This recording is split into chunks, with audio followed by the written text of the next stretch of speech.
World Health Report. Broadcast. The T-virus outbreak has gone global.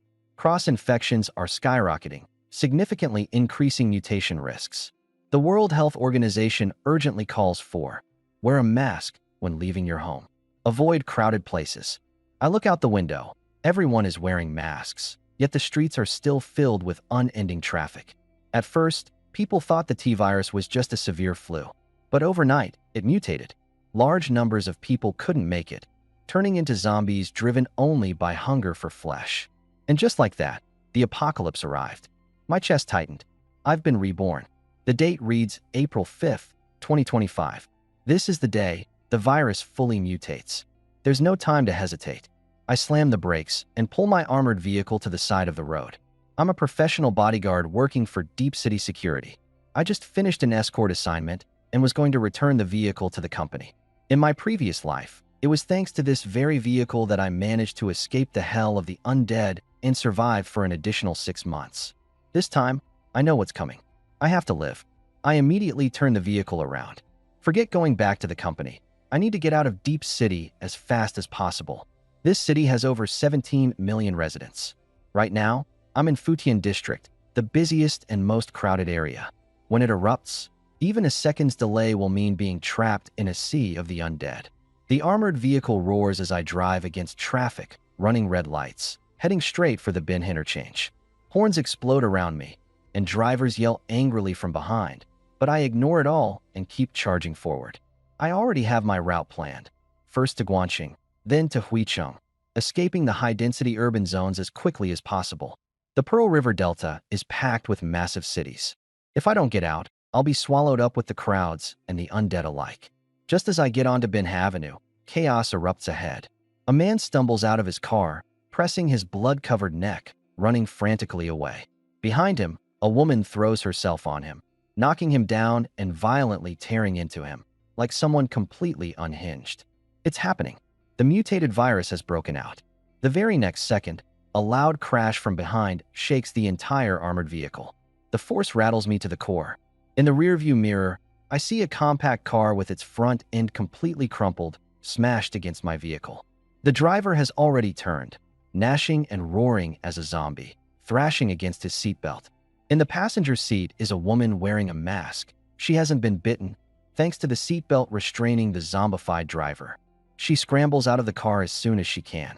All around is chaos. More collisions, screams, shattering glass, and dead engines filling the air. The woman is trembling, visibly terrified, but she doesn't run aimlessly. Her eyes zero in on my armored vehicle instantly. Open the door.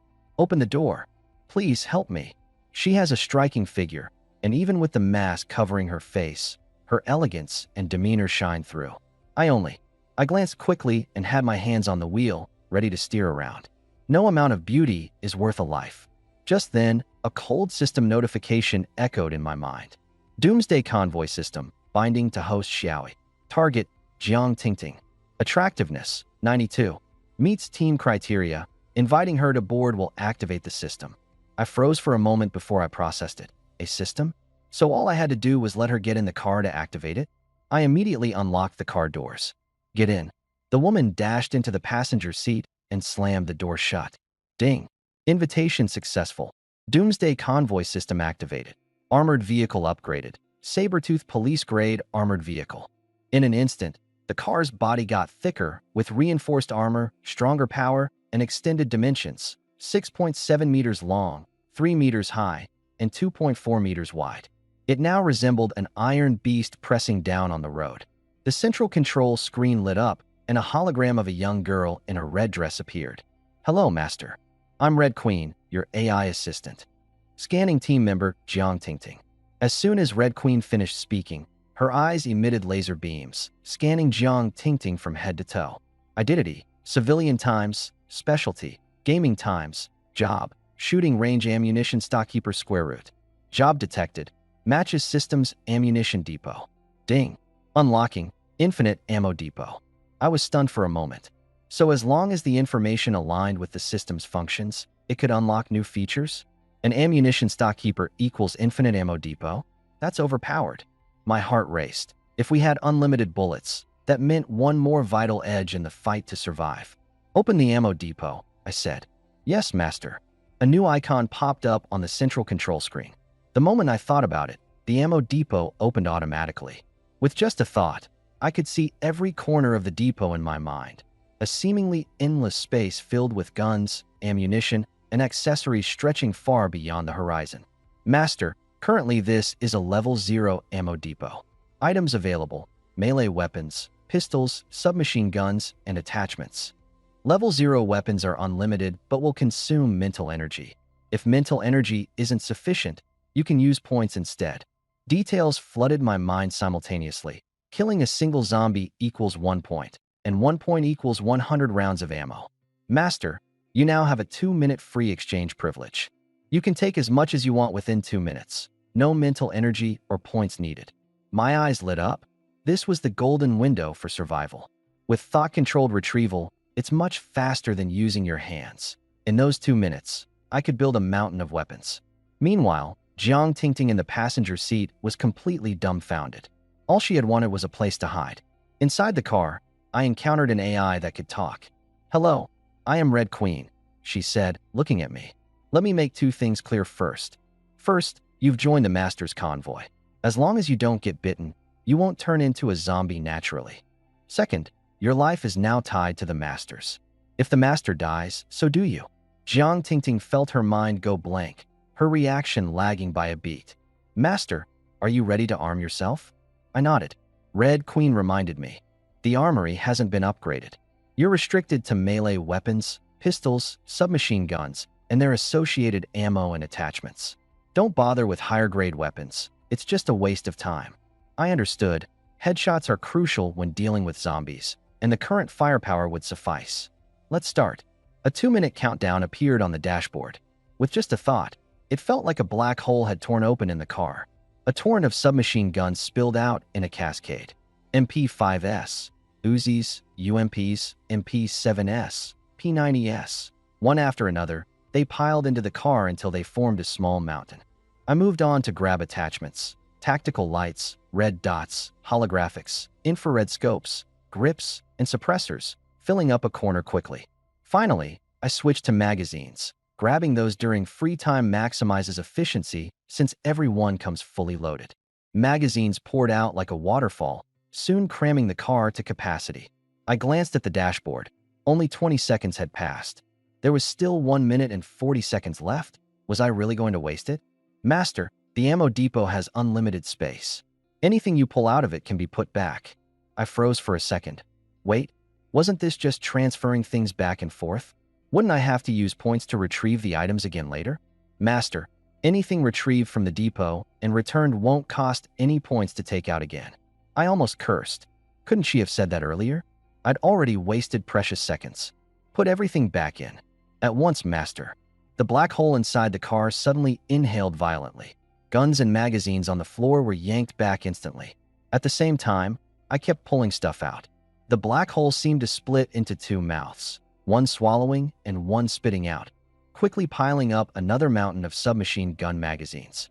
I glanced at the timer, still 1.5 minutes left. Keep going. When I had enough magazines, I switched to loose ammo. Each box held 200 rounds, saving even more time. Bullets rained down like a storm, stacking higher and higher. In the final 2 seconds, I managed to squeeze out 500 more submachine guns, 200 pistols, and more than 100 military knives and machetes. Ding! Free time is over. I let out a deep breath. Those 2 minutes had been nothing short of nerve-wracking. Finally, I could relax. My legs feel like jelly. But the haul was insane. Handgun and SMG bullets are interchangeable, and just the bullets alone stacked up to 5 million rounds. Add to that 10,000 SMG magazines, 1,000 handgun magazines, and over 1,000 weapons between the two. This was true firepower overload. Now I had what it took to blast my way out of Deep City with confidence. I stopped taking more. There was plenty already. I just needed enough to survive. My biggest concern now was not running out of ammo, but running out of mental endurance. I slammed the wheel hard, and the armored vehicle crashed through the greenery, skirting the pile-up at the crash site. Jiang Tingting, sitting in the passenger seat, looked dazed. The scene from a moment ago must have felt like a dream.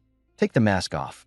Oh, she pulled off her mask, and her face immediately drew attention. Big eyes, a finely chiseled nose, and vivid, striking lips. For someone this stunning to work as an armory manager at a shooting range, she must have a rebellious streak deep inside. People who don't love guns wouldn't be hanging out in a place like that. I lowered my voice and spoke quickly. Let's make this clear. Doomsday has come. Lots of people are going to turn into zombies. You're in my convoy now. If you want to survive, listen to me. Without waiting for a reaction, I had Red Queen open the ammo stash and grab 2 SMGs along with a bunch of magazines. You work at a shooting range. You've handled guns before, right? Jiang Tingting nodded. I shoot every day. Good. When you see zombies, shoot. Those lunatics that bite anything that moves. Only a shot to the head takes them down. I handed her an MP5 and kept the Uzi for myself. The Uzi's compact size and rapid-fire rate were perfect for one-handed control while driving. I've been hitting the range regularly anyway. As a professional bodyguard, the company made sure we were out there practicing every week. The armored vehicle rolled forward, and the road was a chaotic mess of crash upon crash. It was obvious the zombie outbreak had spread far. Looks like plenty of people turned while driving. The main road was packed with cars tangled in wrecks, black smoke billowing, and screams echoing everywhere. Thankfully, the armored vehicle had a high clearance. I decided to cruise along the greenbelt instead, slower, but it let me bypass the gridlock. A zombie lunged at the car and started clawing at the door, its nails making an ear-piercing screech against the metal. One hand on the wheel, I gripped the Uzi with the other, took aim at its head, and squeezed the trigger. Bullets sprayed out in an instant, the zombie's skull splattering apart. Asterisk ding. Score +1, asterisk. The notification popped up on the center display, and I let out a breath of relief. At least it didn't sound off in my head. Having that constant dinging in my mind would drive me insane. Red Queen, what can I do with these points? I asked as I steered the vehicle forward. Master, points can be used to exchange for weapons, ammo, and repairs for the armored vehicle. They can also upgrade and modify other vehicles. Upgrades, huh? My heart sank and then raced. One vehicle wasn't going to cut it for a proper Doomsday convoy. If we're really going to live as wanderers, we'll need both a food truck and an RV. If we can't solve the problem of food and shelter, we're as good as dead. A regular car just won't cut it. The apocalyptic environment is brutal. Without modifications, survival is nearly impossible. Red Queen said that all future unlockable system features can be exchanged for points. In short, the more points, the better. Soon, the streets will be crawling with zombies. But I have an infinite ammo supply, gaining points for every zombie I kill, a literal point farm. I asked Red Queen about how to unlock these system features.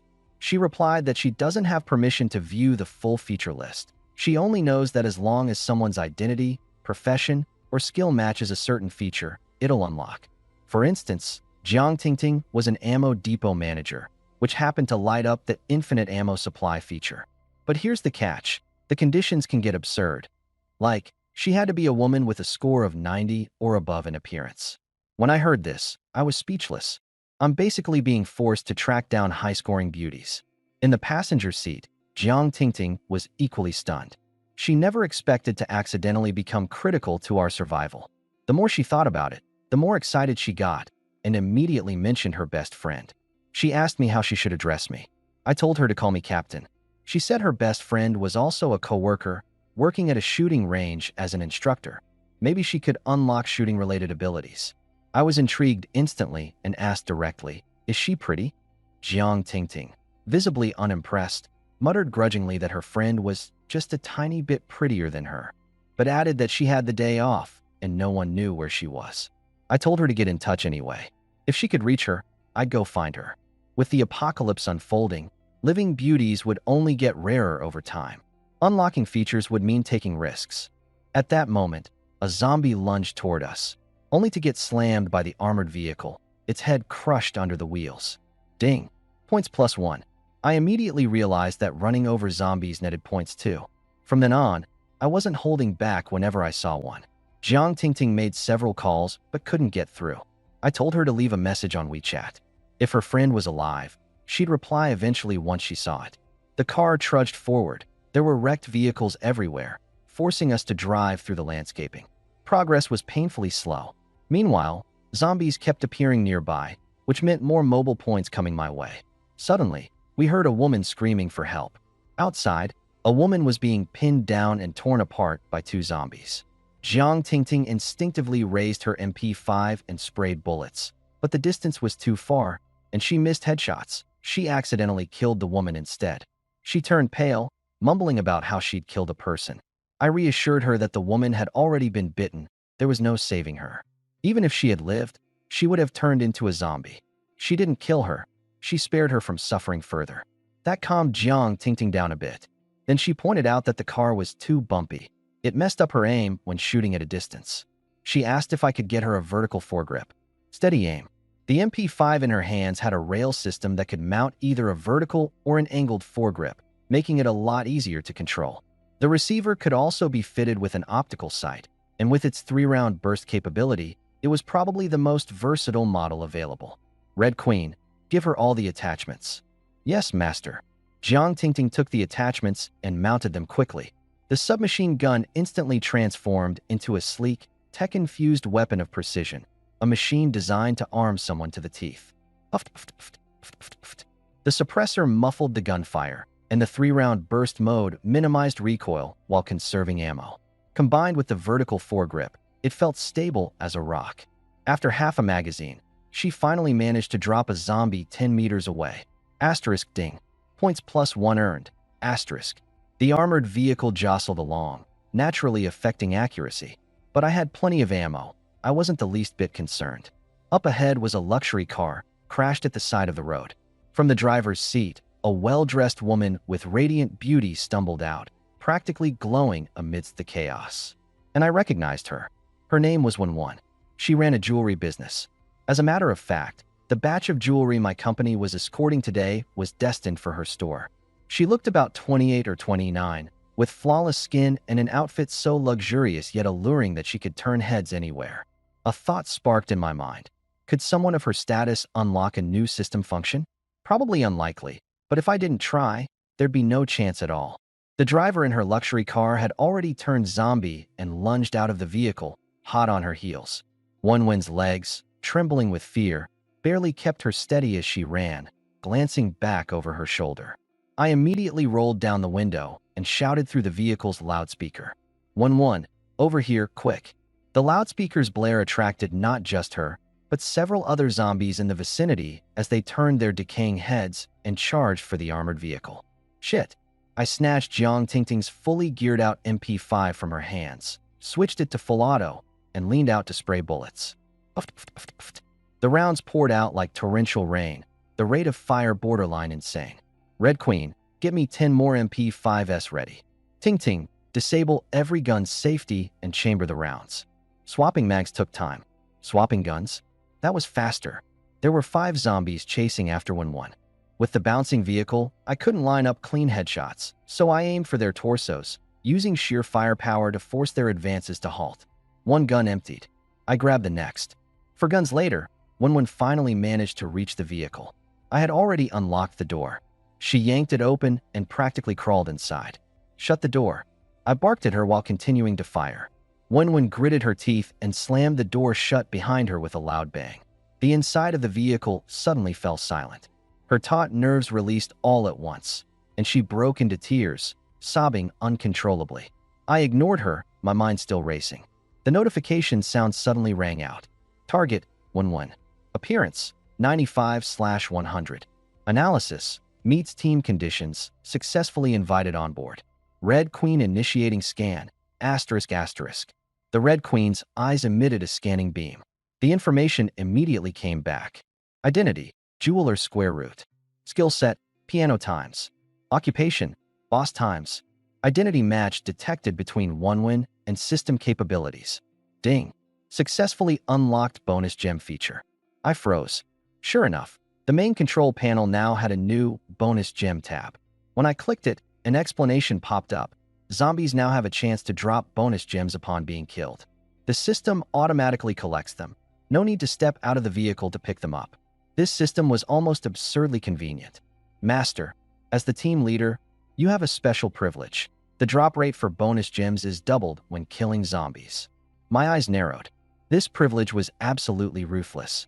2 minutes of free access to the infinite ammo depot, now coupled with double drop rates?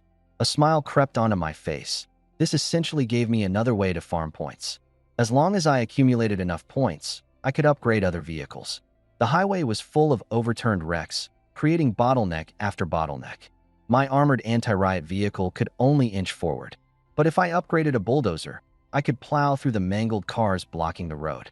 The armored car could follow behind, and I wouldn't need to waste time detouring through medians and landscaped areas.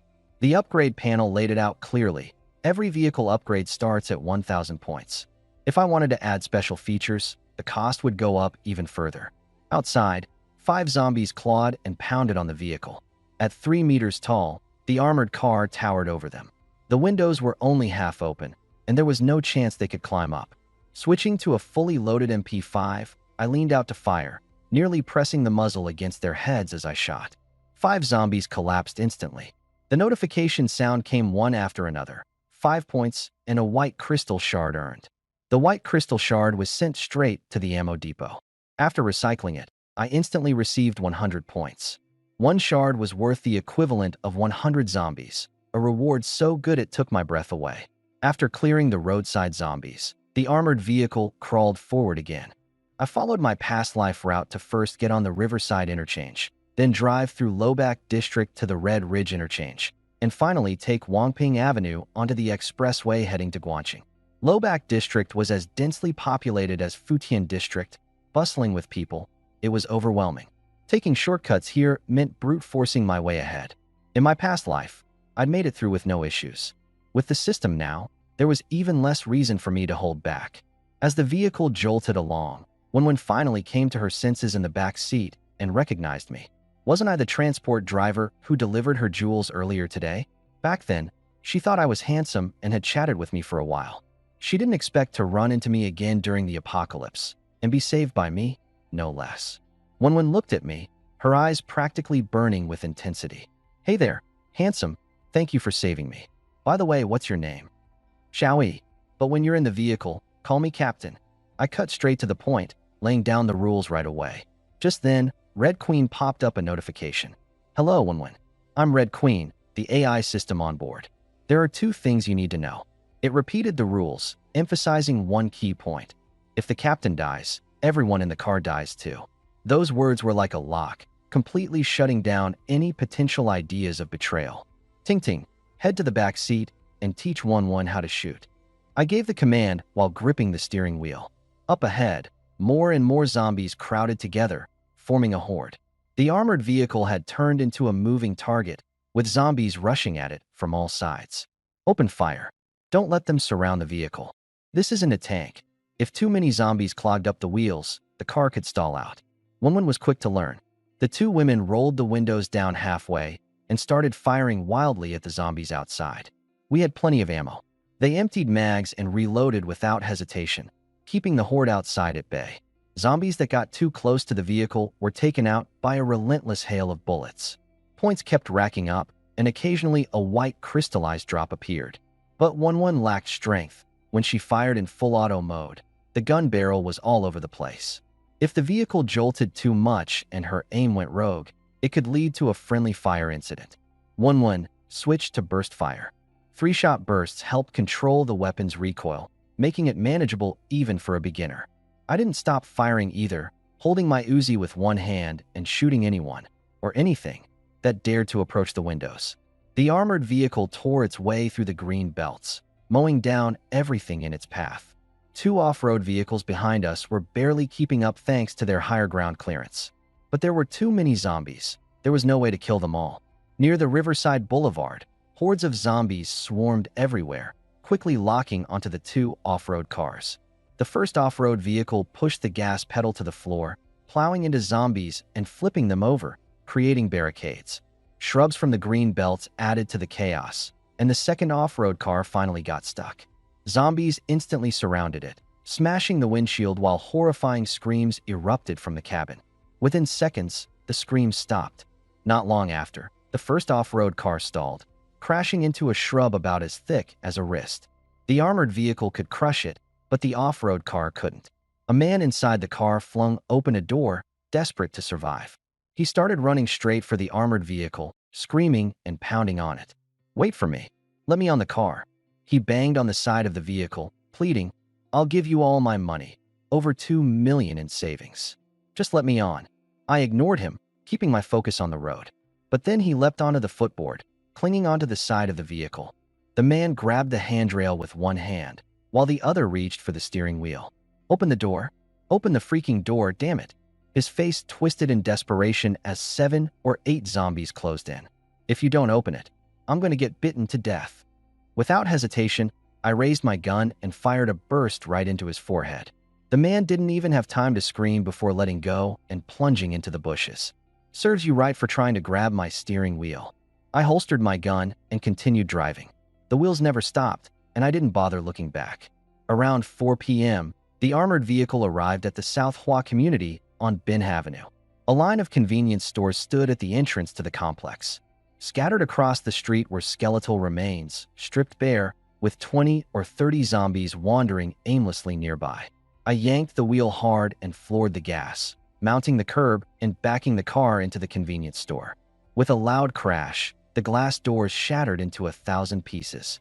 2 taps on the horn lured the surrounding zombies straight to us. "Open fire and clear them out. 5 minutes. Empty the store of food." It was still the early phase of the outbreak, so we needed to stock up on water and supplies while we could. When the first wave of the horde hit tonight, scavenging would be suicide. The barrels of 3 submachine guns blazed through the firing ports, spraying bullets in every direction.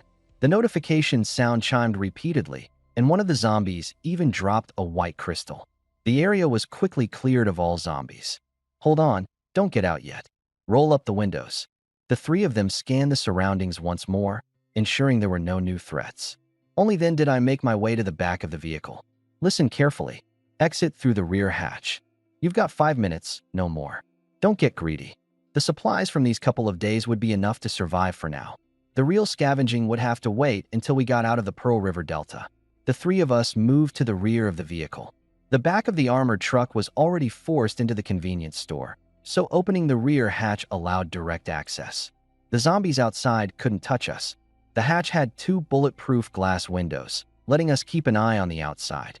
I pressed up against the glass and saw a zombie staggering around the store, clawing and chewing at random objects. There was also a corpse on the ground, half-eaten and mangled. I immediately opened the rear shooting port, aimed my MP5 at the zombie, and unleashed a burst. The creature fell, points +1. "Go, move out." As the hatch opened, the 3 of them charged into the store. We didn't worry about the armored truck. It was secured with Red Queen monitoring, so no strangers could climb in. I glanced at the corpse on the floor and noticed it hadn't been fully devoured. Without hesitation, I pumped 2 more shots into its head. Remember this, from now on, if you see a relatively intact corpse, always shoot it in the head. The infection can reanimate them. Turn into zombies. Ting Ting and Wenwen nodded. "Grab supplies, food, and water first. Bring some plastic bags too." Ting Ting froze for a moment. "What do we need plastic bags for?" "We have to hold on until we reach Guanqing. On this stretch, the bathroom is basically the back seat of the car. I don't want you guys turning the car into a bathroom." Their faces instantly turned red. The 3 of us moved fast, loading bottles of water, bread, yogurt, cookies, sausages, canned food, self-heating meals, anything and everything into the car. Pretty soon, the interior was piled high like a mini mountain. I went back to the drawers in the living area and grabbed blankets and duvets. Even in April, South China's nights could get chilly. All this in just about 5 minutes. "All right, get in the car." The 3 of us climbed back from the trunk and slammed the doors shut, locking them in one swift motion. As I got back to the driver's seat, I spotted more zombies coming out onto the street, chasing down anyone they could see. Some people hunched inside their cars, paralyzed with fear. Others, spotting a chance, bolted out of their vehicles, only to attract wandering zombies in seconds. I didn't honk the horn or even think about helping. The most critical thing now was getting out of Shenzhen. Bonus points were just that, bonus. The armored car roared back to life, veering straight onto the sidewalk, way smoother than rumbling through the bushes and flower beds. We hadn't driven more than 50 meters when a man suddenly plummeted from a building nearby, hitting the ground with a sickening splatter of blood and brains. He must have been cornered on a high floor by zombies, choosing jumping as his escape. With no hesitation, the armored vehicle went right over the body, leaving it flattened beneath the wheels. Ahead, more zombies appeared in greater numbers. Ting and Wenwen were ready this time. They held fire until the undead got close before shooting. Their headshot accuracy had noticeably improved, and so did our collected points. By around 6 p.m., we reached the Binhover Pass. Once across, it was a straight shot to Luapa District. It was getting dark, though. I decided we should clear the area under the Bridge of Zombies and spend the night here, driving after sundown. Way too risky. You too, get the self-heating meals ready. If nature calls, figure it out yourselves. I promise not to peek. I glanced at our accumulated score, 1,380 points. The chunk of it came from trading in white crystals. Time to upgrade the car. Tonight would mark the first major zombie wave. By morning, there'd be even more, and roadways littered with abandoned vehicles. If we didn't upgrade now, we'd be stuck for sure. I pulled up the modification menu and checked the engine specs first. V10, 620 horsepower. If we wanted to plow through anything and everything, we had to start with the engine. 500 points would take it up to 1,000 horsepower. But raw power wasn't enough. The transmission needed work too. Otherwise, we wouldn't push past those junked vehicles. Another 500 for a transmission upgrade. Then there was the front bumper. The saber-toothed tiger's flat design wasn't ideal for clearing obstacles. We needed something more pointed to focus the force. A spiked nose to wedge into car gaps and shove them out of the way. It was a no-brainer. Modifying the car's front end cost 300 points, exactly what I had. I clicked Upgrade All, and instantly, my armored vehicle transformed. The hood became sharper and deadlier, exuding an overwhelming sense of menace. I climbed into the cabin. My braised pork rice was freshly heated and ready to eat. This was my first meal since being reborn. Although my body had never experienced hunger, the memories of starvation drove me crazy. I dove in, gulping it down without stopping. Ting and Wenwen were eating while scrolling on their phones and updating their social media. Calls and texts were too risky. One notification sound was enough to doom someone in hiding. Social media replies, on the other hand, didn't carry alerts. Suddenly, Wenwen whispered, "She's nearby." "Who?" I asked. "A friend I met at the yoga center," she replied. Ting stared at the profile picture on Wenwen's phone. It was a real photo, stunningly striking. She passed the phone to me. "Captain, take a look." I opened the account. The feed was filled with pictures of food and yoga poses. Her body was incredibly toned, and her face looked flawless, like it had been filtered to perfection. Wenwen added, "Her name's Yukursin. She lives in the Luabwa district." I got straight to the point. "Besides yoga, what else can she do? Does she have a profession?" Wenwen hesitated, looking a bit embarrassed. "She owns the yoga studio. She's also into flower arranging, but that's about it." I frowned, handing the phone back. "Ask her to share her location. If she's close, we'll wait till dawn to rescue her. The zombies go berserk at night. We're not moving until morning." Then I added, "Tell her to lock her windows and doors tight, and keep absolutely silent if she's still unturned." Her skill set might not align with what we needed, but that didn't mean she couldn't be useful. Wenwen's background as a jeweler ended up unlocking valuable gems for points. Who's to say this one wouldn't trigger something too? I turned to Ting.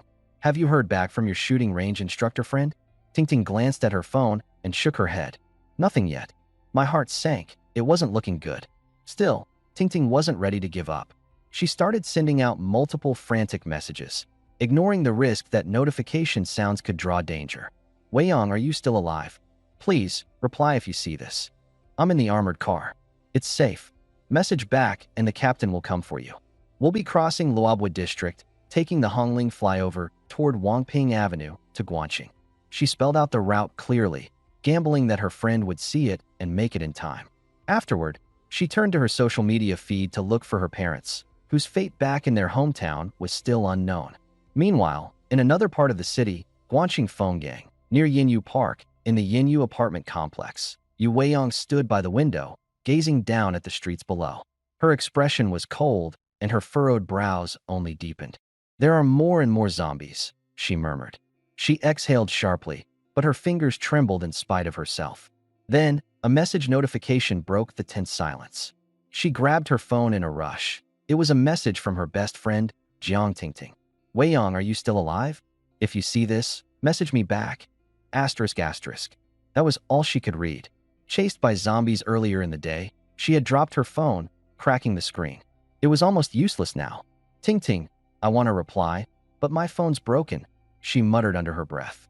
You're in Shin City. Stay safe, for God's sake. Shin City was so densely packed that once chaos broke out, it would turn into a death trap. The more she thought about it, the more anxious she felt. Late last night, she had fled to her aunt's place in Guan City. The original plan had been to head back to Shun City by noon and meet Ting Ting for a shopping trip in the afternoon. But disaster struck all at once, forcing her to turn back and hide. Suddenly, a low, guttural growl came from upstairs. Then came a horrifying scream, followed by a shadow falling past her window. Yu Weiyong froze in place, a chill rising up her spine. Someone else has turned, she whispered. Will I be next? A sharp crash from the living room shattered her thoughts. The sound of a glass breaking. Auntie, she ran out, but the words caught in her throat as her aunt's face twisted into something unrecognizable. In that moment, images of the day flooded back, people tearing each other apart in the streets.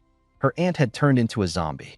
She wheeled around and bolted to the bedroom, slamming and locking the door behind her.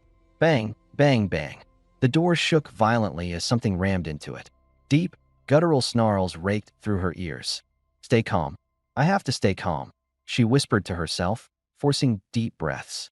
Frantically, she rummaged through the room and found a knife. This was where she stayed when visiting. Luckily, her belongings were still here. Auntie, I'm sorry, she whispered. She bit her lip and yanked open the door, kicking the lunging zombie onto the ground. The very next second, she drove the knife straight into its forehead. She collapsed onto the floor, palms drenched in cold sweat. It took her a long while to gather herself again. Picking up her aunt's phone, she shot a message to her parents but received no reply. All I have left is Ting Ting. But all she could remember was the beginning and end of her number. The middle 4 digits were a blank. I'll just have to try every combination, she muttered, dialing one possibility. By 7 p.m., the sky was completely dark. Streetlights flickered on as Wenwen and Ting Ting pressed their faces against the window of an armored vehicle, their breaths shallow with fear. From the towering buildings around them, people kept hurling themselves out, not because they were crazy, but because they had been cornered by infected loved ones. Every lit window seemed to be replaying the same horror movie on loop. Men sinking their teeth into women. Elderly people pinning children down, tearing into them. Those who hadn't been completely overtaken either smashed their way through doors or leapt to their deaths. Even with the armored car's heavy insulation, the gut-wrenching screams echoed from all directions.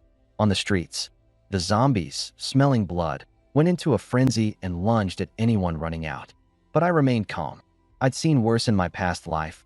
This commotion didn't faze me. The saber-tooth armored vehicle was sturdy enough. So long as we didn't make any loud noises, the zombies wouldn't notice us anytime soon. Ting Ting's voice was raspy. During the day, I thought things couldn't get any worse. Turns out that was just the beginning. I replied coolly.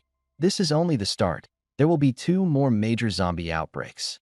In the first month, less than 10% of people will survive. Both their faces turned pale instantly. Less than 10%, basically a citywide wipeout. Get some sleep, I said. We leave at dawn, 5 a.m. sharp. Deep City is no place to stay. Wenwen and Ting Ting lay down in the back of the vehicle while I kept watch in the driver's seat. The wails outside echoed endlessly through the night. The 2 women lay in the dark, eyes open, no sign of sleep coming. Somehow, at some point, I felt someone slipping into my arms. It was Wenwen. I'm so scared. Can you hold me while I sleep? I didn't speak, just wrapped her tightly in my arms. If fear was creeping in, we'd use other ways to push it back. At 5 a.m., the early dawn light crept in. The zombies that had been crazed all night began to quiet down with the daylight. Though if they saw anyone, they'd still charge. I woke up feeling refreshed, but Wenwen was sound asleep, completely worn out from last night's turmoil. Wake up. Time to move. I cleaned my face off with a wet wipe, and Wenwen made her way toward the back to wake Ting Ting. As soon as Ting Ting woke up, she pouted. You sneaked in a cuddle last night and didn't even call me. To her, this was all about competing for attention, a petty game that left her sulking. Wenwen, clearly embarrassed, said, Fine, tonight you can have your turn first. Only then did Ting Ting show her satisfaction. I didn't bother with their small-minded games. Eat something quickly. We're heading out soon. Wenwen, did you confirm your friend, Yukursen's location? Make sure she hasn't turned. I kept my gaze on the zombie horde outside. Overnight, at least 20% of people had turned into zombies. This city of 17 million now had no fewer than 3 million monsters roaming its streets. Fortunately, the city was vast enough that the hordes weren't concentrated, but the risk of danger was like a ticking time bomb. The howling was deafening. Nearby zombies, noticing the people inside the vehicle, began slamming against the armored exterior. Wonwin and Tingting quickly got back into the rear seats. Captain, Kursen's still alive. She's at the urban garden complex near Wanxiang Mall, Wonwin said. The location wasn't far, just down Bin Overpass, straight for 2 kilometers, then a right onto Jinhua Street. Which floor? I asked. Building 9, 8th floor. I nodded. Let her know. She said, I'm driving the vehicle downstairs and using the horn to lure all the zombies out so we can clear them. Once it's clear, she must come down immediately. If she's even a second late, I'm not waiting. There's no way I'm going upstairs to save her. It just takes one zombie slipping through to end everything. The horde outside is getting thicker and denser. Even an armored vehicle can get trapped if we stay too long. Move out. Ignition on.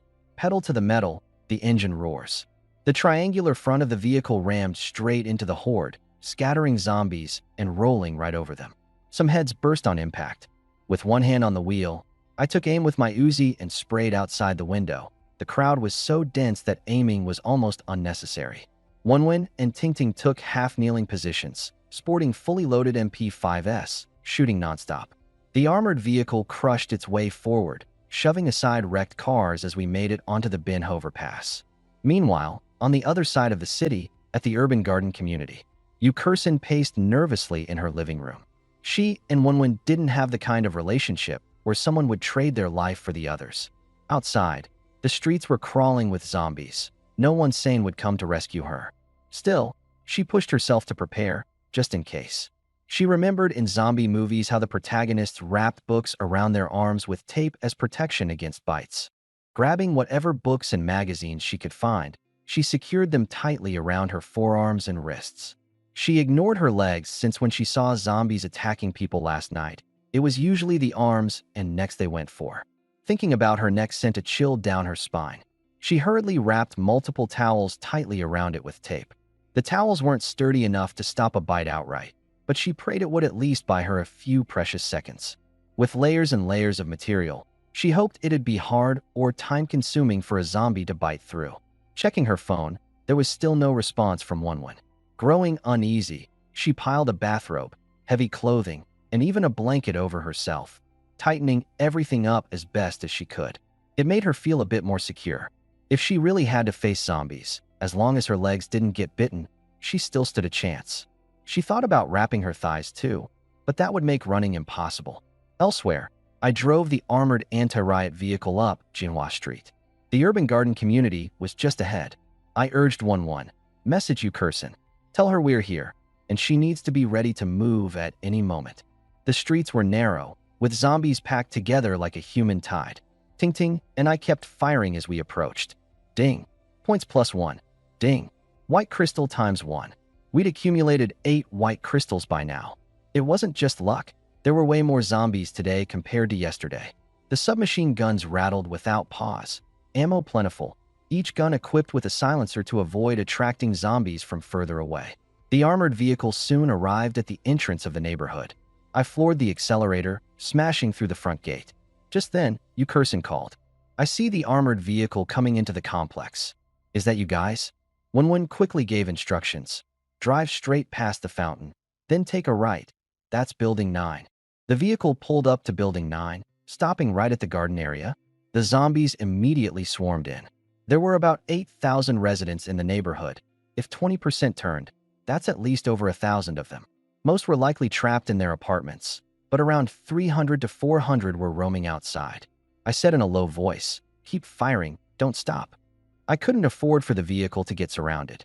If the bodies piled up too much, they'd block the firing ports, so we had to clear as we moved. From the 8th floor balcony, Kursen spotted the vehicle downstairs, and her eyes instantly turned red. She thought Wonwin had just been speaking offhandedly earlier. She never expected that someone would actually come to rescue them. In less than 20 minutes, the zombies outside were mostly dealt with. The armored vehicle parked back under the building, honked twice, luring out a few more, and promptly took them out on the spot. The phone rang again. Curson, check the hallway through the peephole first. If there are no zombies, head downstairs immediately. The lobby downstairs has been cleared. Curson pressed her eye to the peephole. The hallway was empty. She hesitantly called out. There were low growls from the apartments next door and across the hall, but the doors were locked, so nothing could get out for now. She rushed to the elevator, and as the indicator showed the floor number climbing up toward her, her heart pounded in her chest. What if something was hiding inside the elevator? She had no confidence she'd make it. With a ding, the 8th floor elevator doors opened, and right there in front of her was a grotesque, rotting face. There was a zombie. Curson screamed, spinning around to dash toward the fire escape, but the zombie lunged, knocking her down and going straight for her neck. Luckily, it only bit into the thick fabric she had wrapped around herself. She elbowed the creature away with all her strength, scrambled to her feet, and bolted down the stairs. 7th floor, 6th floor. Her legs were on the verge of giving out, while the growls behind her grew closer and closer. By the time she reached the 1st floor, she was hoarse from screaming. 1-1. Fire. Shoot it now. But as she looked up, 1-1 was nowhere in sight. Instead, there was a man in the driver's seat, holding an Uzi submachine gun with one hand. Bullets tore through the air, forcing the zombie to a halt just in time. The moment the vehicle door opened, Curson scrambled inside, tripping over herself in the process. 1-1 and Ting Ting hurriedly slammed the door shut behind her. She made it. I glanced over at her, wrapped up from head to toe like a mummy, and my eyes lit up. This woman was ruthless, but also clever. A notification blared in my mind. Target identified, Curson. Attractiveness, 95. Meets team recruitment criteria, boarded the vehicle. Red Queen scanning, asterisk asterisk. The feedback came through. Identity, yoga studio owner times. Specialty, floral arrangements times. Profession, yoga instructor times. The Red Queen immediately determined, not a match. Skill unlock failed. But attractiveness could still be converted into experience. Ding. You've gained 95 experience points. Stunned. Good looks can also make you strong. 1-1 and Ting Ting started peeling away the layers of towels and books wrapped around her. The dumpling was unwrapped, revealing Curson's figure, sleek and sharp. A fleeting thought crossed my mind. The system sure knows how to send people in. But the zombies were still outside, and I had no time to stare. I focused on the 95 experience points, unable to decide how to spend them. Red Queen, explain. Red Queen materialized in the vehicle.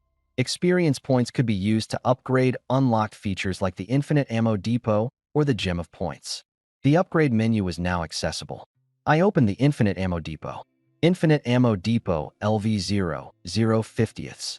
Then I opened the Gem of Points. Same deal, LV0, 0/50ths. I frowned. What about the armored vehicle? Why can't it be upgraded? After escaping from Shin City, my priority was to max out its power and defense. Red Queen clarified. The armored vehicle can't be upgraded, but can be modified. Modifications require points, not experience. I decided to upgrade the ammo depot first. One level up would unlock rifles, shotguns, grenades, and extended magazines, instantly doubling firepower. With a shotgun, no need for precise aim. A clean headshot with one blast. Toss a grenade into a horde, and you could clear the entire crowd. But Red Queen stopped me. Upgrade the Gem of Points first. To modify the armored vehicle with blast-proof features, blue points were needed. I pressed for details. Red Queen explained. Currently, killing zombies only yields white points and white crystals. By upgrading the Gem of Points, kills would have a chance of dropping blue gems, which could be converted into blue points. Blue points could transform the police armored vehicle into a tracked military-grade tank. Tracked tanks could crush through abandoned cars and piles of zombies, avoiding blockages. I made an immediate decision. Fine, we'll go with your plan. I dumped the 50 experience points into the Gem of Points. Ding. Gem of Points upgraded. Killing zombies now has a chance to drop blue gems for blue points conversion. As squad leader, your drop rate is doubled. I felt a surge of satisfaction. Only 5 more points were needed to boost the Infinite Ammo Depot to level 1. If I could pick up one more experience-providing beauty along the way, it'd be a done deal. Curson finally recovered, while Red Queen repeated the squad rules. If the leader dies, the whole squad goes down with them. Anyone who boards the vehicle must accept this term. Yukerson, however, kept her eyes on me. She knew I was the one who drove in to save her, along with Wonwin and Tingting. Captain, thank you. From now on, I'll follow your lead. I'll do whatever you want. I promise to repay you. The words came out too bluntly, and Tingting panicked immediately. Last night, Wonwin had already made her move first, and now this newcomer wanted to jump in directly? Tingting clenched her teeth secretly. Tonight, I have to act first. I can't let someone else beat me to the captain again. I took charge immediately. Wonwin and Kurson, sit in the back and teach her how to use a gun. Tingting, ride shotgun. We're leaving now. We had already delayed too long. Though we left in the morning, it was suddenly already noon. Lunch had to be just bread. We needed to leave Deep City as fast as we could. If the second wave of zombies arrived, the roads would only become more impassable. The armored vehicle turned around and drove out of the residential area, following the planned route to Hongling Middle Road, heading straight for the Hongling overpass. Suddenly, Tingting spoke up with a new idea. Captain, the internet isn't down yet. Everyone's probably scrolling Douyin for updates on the disaster. We should post a short video and share a breakout route. Anyone nearby who's pretty, we'll rescue them. Her idea sparked something in me. Pretty people equal experience. The more people, the bigger the gain. And if we invest in Douyin ads, the video could go viral, and even more would come. I nodded and told Red Queen to lay out the weapons, ammunition, and food so Tingting could film. The video had to instantly convince people. Solid armored vehicle, plenty of firepower, and no lack of food. It all boiled down to one thing.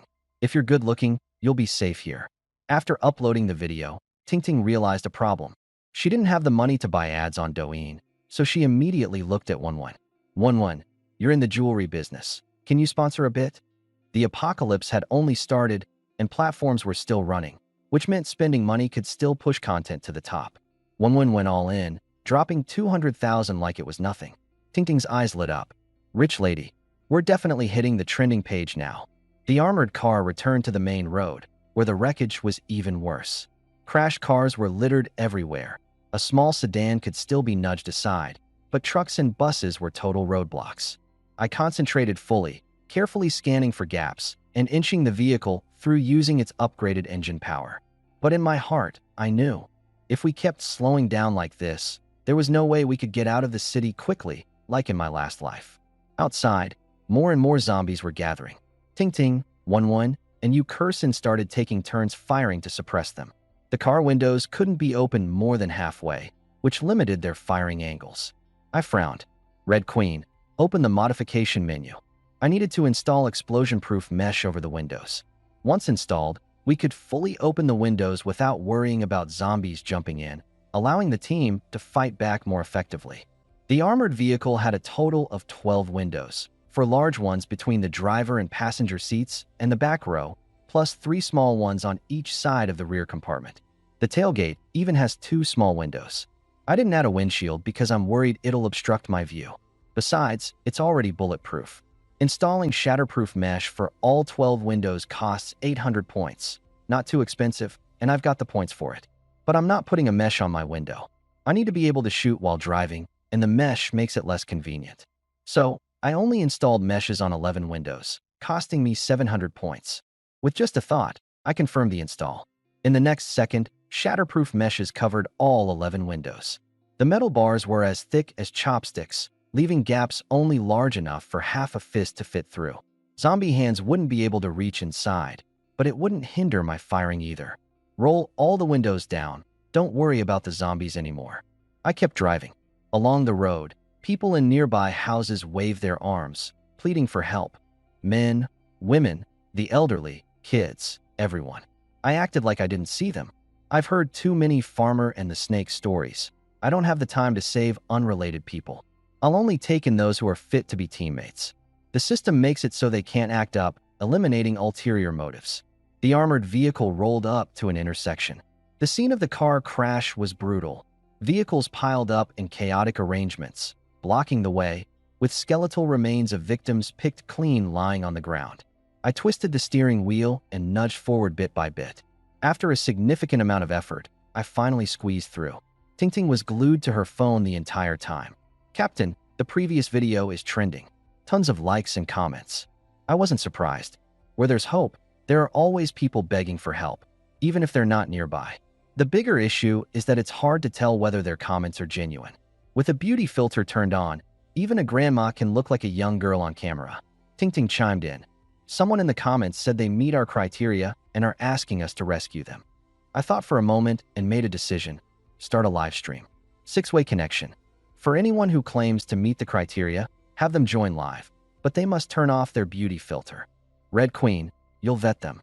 If their looks rank at least 90 points and they're close to us, we'll rescue them. Ting Ting immediately started the live stream. The room quickly flooded with viewers. After all, with 200,000 points spent promoting it, the system was pushing it to over 1 million users. But realistically, the ones seeing it were those still hiding at home in temporary safety. Ting Ting was working tirelessly. Most of the people who connected didn't stand out. They were just trying their luck. Some elderly folks even joined to beg pitifully. She continued kicking them out one by one.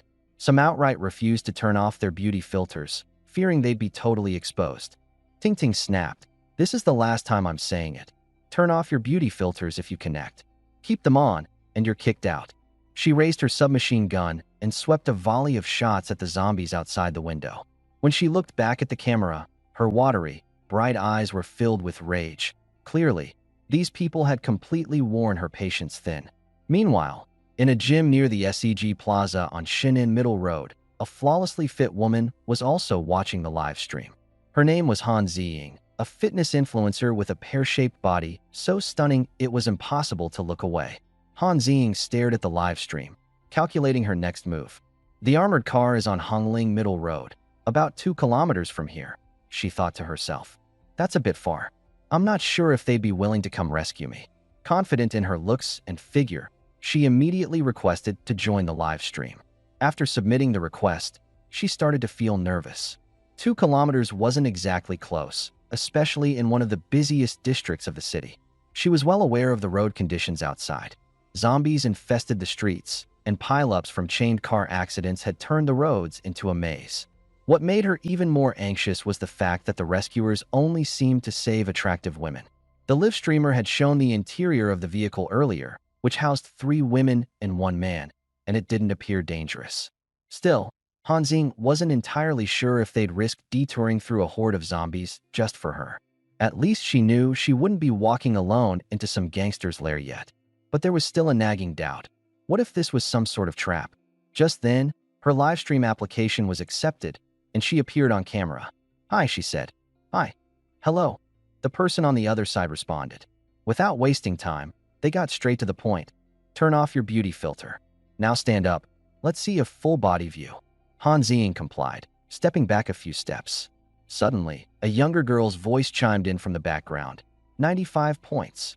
Han Ziying didn't quite understand what that meant, but she noticed the live streamer smiling in satisfaction. "What's your name?" they asked. "Han Ziying," she replied. "Ziying, give us your exact location. If it's not too far, we'll come get you," they said. She leaned closer to the camera and carefully spoke. "Shinin Middle Road, SEG Plaza, New Century Gym. It's about 2 kilometers from where you are." After speaking, she stared at the screen intensely, afraid of being rejected or deceived. The people on the other end seemed to discuss for a moment before responding. "Our leader agreed to go get you. DM us your phone number. Once we reach SEG Plaza, we'll contact you," the girl named Ting Ting said before cutting off the connection. There were too many other rescue requests waiting in line for her to handle.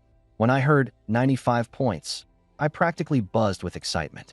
Even if I couldn't unlock a new feature, I could still convert it into experience points to upgrade the ammo depot. "Red Queen, navigate to SEG Plaza, New Century Gym," I ordered immediately. I made a U-turn, realizing I'd already passed Jinhua Street where SEG Plaza was located.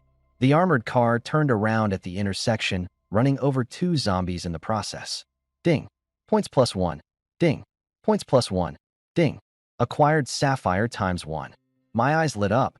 Sapphires could be exchanged for blue points to modify the armored vehicle. I recycled the Sapphire right away and earned 500 blue points. But military-grade modifications needed 5,000 points. Still short by 9. Let's go all in. I gripped the steering wheel with one hand while holding an Uzi in the other, firing out the window. Once I had a goal, I pushed full throttle. As for whether that woman could activate the function or not, I'd get her on board first, figure it out later. Meanwhile, Tingting continued her live stream. Another person joined the call, this time a man. Her expression darkened. Did I not make myself clear? We're only saving women. And they've got to be pretty. A guy like you? What are you even doing here? The man pleaded. Don't hang up. Just give me 1 minute. My name's Xue Cheng. I know Han Ziying. We work out at the same fitness club. I'm trapped in the office. You're already planning to save her, right? Take me with you. Please, I'm begging you. Tingting wasted no time. Without a word, she booted him off. At the New Era Fitness Club office, Xue Cheng slammed his fist down. Damn it. Beside him, the burly Ma Chong asked, What now, Cheng? Wait for them to show up and ambush them to steal the armored vehicle. Xue Cheng owned the gym. He was in decent shape, but just the thought of their firepower made him lose his nerve. Staying here, though, was a death sentence. Gritting his teeth, he said, An ambush would just get us killed. The safest bet is to grab Han Ziying. If they're willing to risk everything to save her, then she's their trump card. As long as we have her, we'll have leverage to negotiate. Ma Chong hesitated, his brows furrowing. But what if they don't give in? What if they don't even care about her? Xue Cheng had already considered this. Then we go down with her. At least she doesn't get out alive either. I've had my eye on her for a long time, but she's always acted all high and mighty, avoiding me. If it's the end for me, I'm making sure I settle this debt before I go. Ma Chong licked his lips. Just thinking about Han Ziying's figure made him feel hot. But she's in the changing room, and there are zombies everywhere outside. How do we even grab her? Xue Cheng pointed at the surveillance screen. There were only 4 zombies in the hallway. The real problem was the horde downstairs. Just 4. We've been working out for years. You seriously scared of them? He dismantled a barbell into steel rods and turned a dumbbell into half a hammer, handing it to Ma Chong. Here, take this. Move fast, make too much noise, and the whole downstairs swarm will rush up. If that happens, we're toast. Only bones left. Xue Cheng pocketed the locker room key and folding knife, then carefully pushed the door open. The hallway was eerily quiet. 2 zombies staggered ahead, 1 male and 1 female. As soon as they saw him, they snarled ferociously and lunged. Go! Xue Cheng swung the steel pipe, smashing it down on the female zombie's forehead, knocking her over with 1 blow. Ma Chong stepped up with a dumbbell and hammered it down on the male zombie, shattering its skull instantly. It collapsed, unmoving. The female zombie started crawling up again. Xue Cheng snatched the dumbbell and finished the job, smashing its skull fully, leaving it motionless on the ground.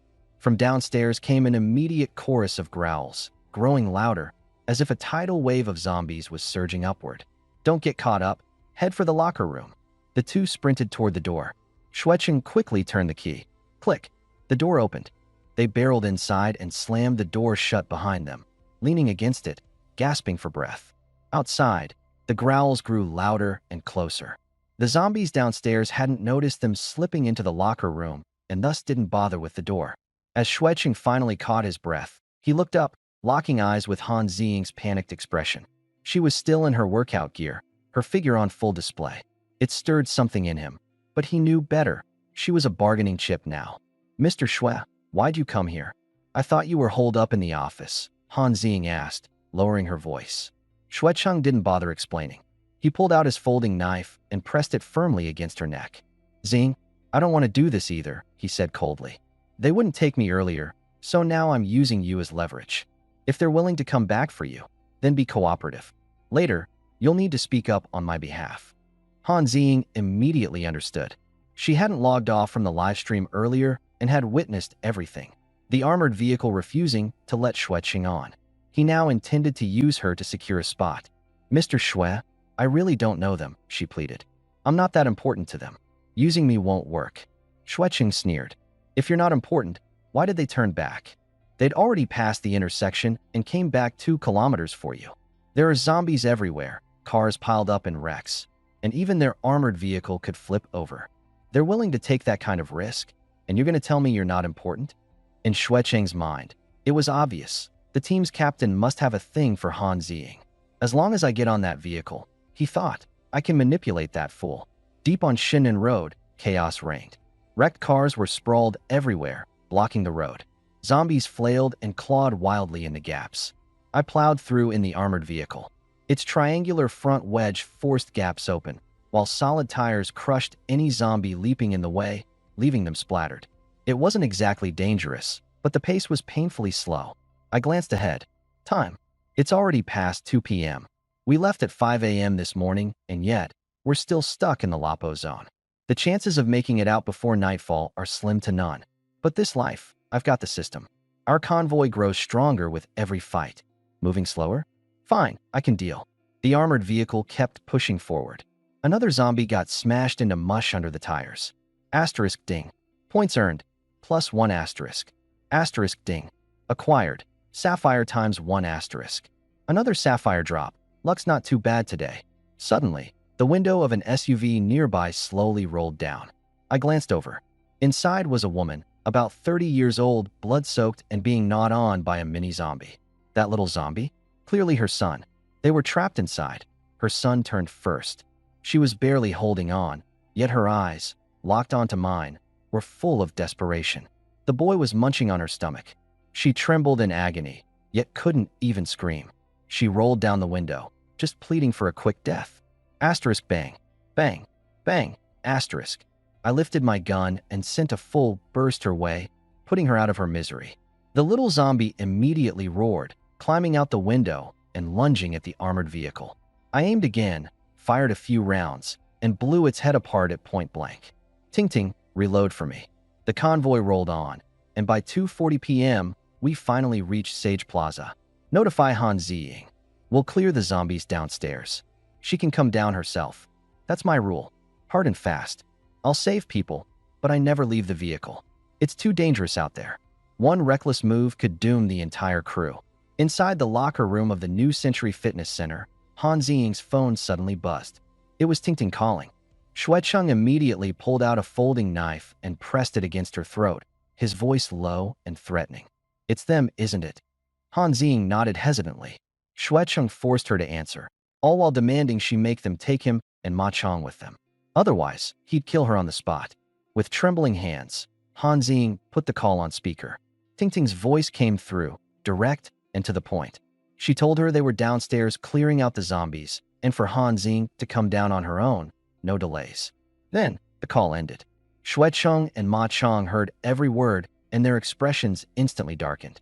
Initially, they'd planned to force the group to come upstairs, using Han Ziying as leverage if need be. But now, the message was clear: come down yourself. No negotiations. Thrown off by the unexpected response, Xuecheng panicked. Teeth clenched, he ordered Han Ziying to call back.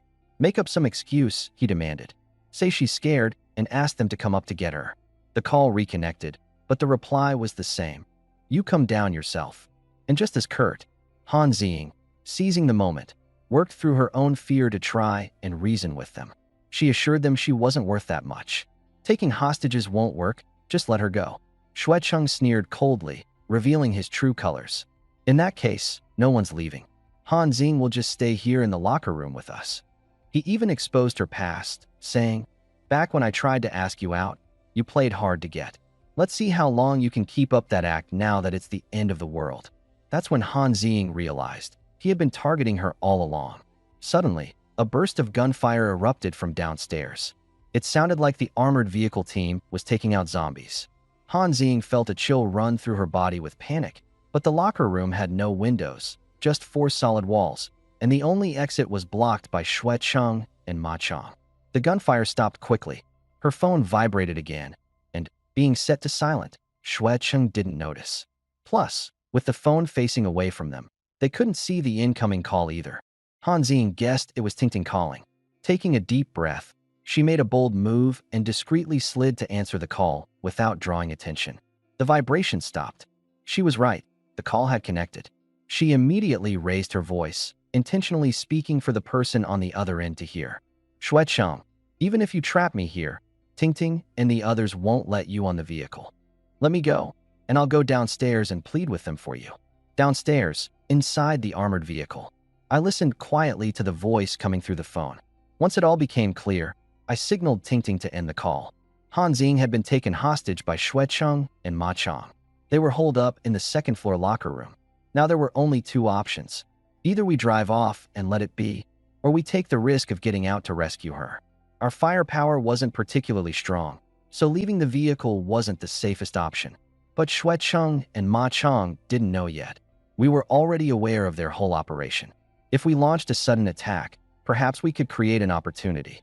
The vehicle cabin fell into a deathly silence. No one dared to speak first, afraid that stepping out would be a one-way ticket to death. I hesitated for a moment, then tapped the horn twice. 2 zombies scurried out from around the corner, but there was no movement from the gym building. That meant the building was likely clear of zombies. At least a 90% likelihood the risk was minimal. I've made my decision. We're getting out to rescue her. It wasn't about playing hero. Han Ziying could bring significant value to the team if we got her back safely, whatever that value turned out to be. It might even unlock new team capabilities. No zombies rushed out of the building. That means it's safe. If we're in and out within 10 minutes, everything should be fine. Who's with me? Still silence in the cabin. Everyone exchanged glances until finally, Ting Ting raised her hand. Her hand was up, but her face was pale with fear. Wenwen and Yu Kersin also raised their hands after a moment, but neither of them looked certain. It made sense. They'd been living comfortably just days ago, only to be thrown into an apocalypse in an instant. Any fear or hesitation was completely normal. Ting Ting, you're with me. Go. Wenwen, Kersin, stay in the car. Keep the line open. If zombies appear on either side of the street, clear them immediately. I don't want to head downstairs and run straight into a horde.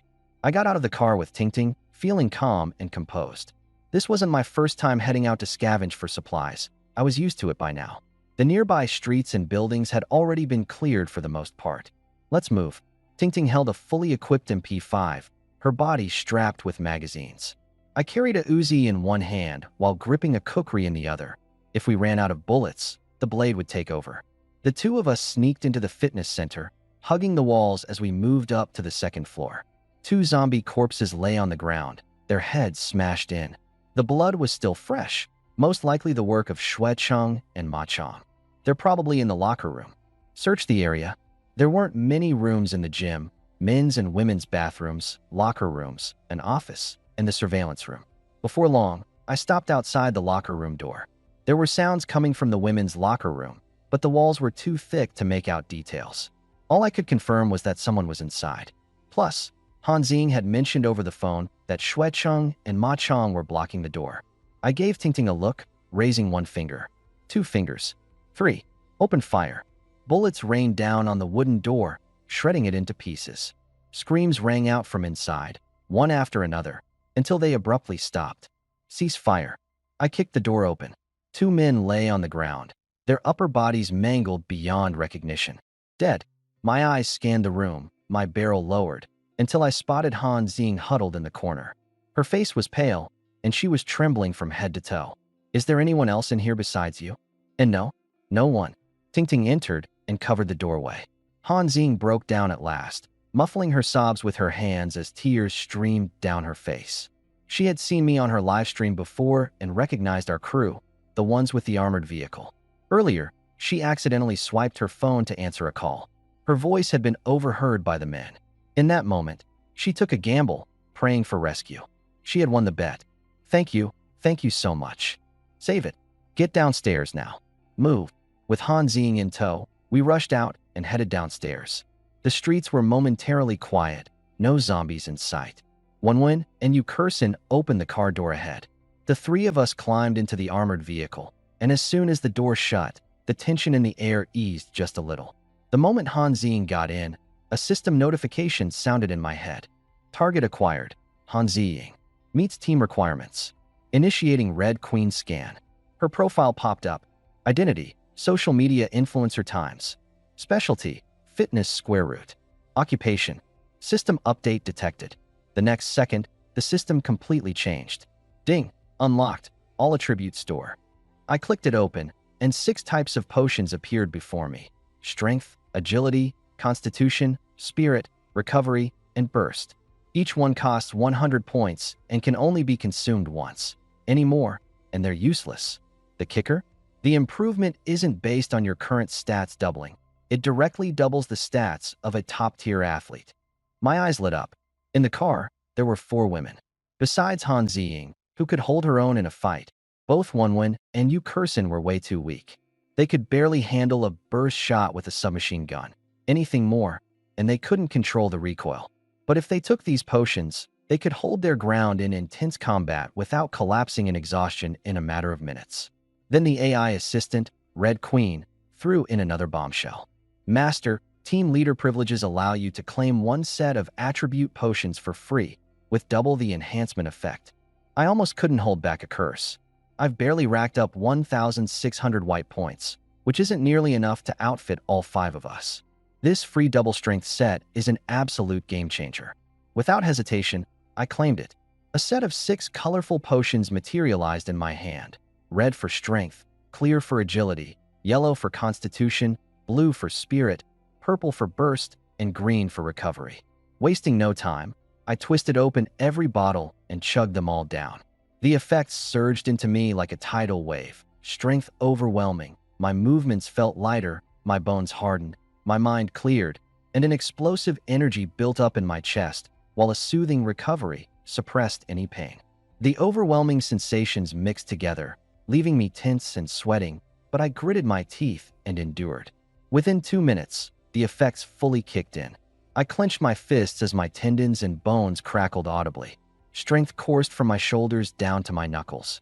Forget zombies. I wouldn't even hesitate to tear one apart barehanded. Hell, I felt like I could punch a bull to death with ease. As the euphoria wore off, the real dilemma hit me. Next, I needed to distribute potions to Tingting, Wenwen, Yukursin, and Hanzing. But with only 1,600 points, I could afford to give each person only 4 at most. The rest would have to wait. Then my mind started working on something even tougher to sort out. The all-attribute store only unlocked after Hanzing joined the team. Logically, she deserved a little extra. And there was Tingting, who joined first, unlocked the infinite ammo feature, and had been tirelessly holding down the livestream responsibility. It didn't sit right to shortchange her either. Back when we went to rescue Hanzing, Tingting was the first to raise her hand and volunteer. Regardless of her motives or fears, the fact that she stepped up mattered. So, I decided, the 2 of them would each get 5 potions. Wenwen and Yukursin would each get 3 for now. I wasn't about to worry about whether they felt slighted or not. The team's survival came first. It's going to keep getting bigger, and rules need to be set. That's the only way people will fight hard for it. The 5 attributes for Tingting and Hanzing are decided: strength, agility, constitution, spirit, and recovery. No need to buy explosive skills for now. Most of the time, we'll be fighting from inside the armored vehicle, not relying on quick dashes. For Wenwen and Yukursin, let's prioritize strength, constitution, and spirit. At the very least, they'll be stable enough to handle a gun and endure the strain of long-term combat inside the vehicle without breaking down. After selecting the boosters, I spent 1,600 points in one go. 16 attribute boosters went straight into the infinite storage system. I handed out the boosters to everyone. Drinking these won't turn any of you into super soldiers, but at the very least, your physical stats will rival top-tier athletes. 1-1. Kursin, you 2 take 3 bottles each for starters. We'll add more later. Tingting was the first to unscrew a bottle and down the red strength booster. The next second, it was as though a flame had been ignited in her body. The surge of power overwhelmed her. Holy crap, I feel like I could lift this car.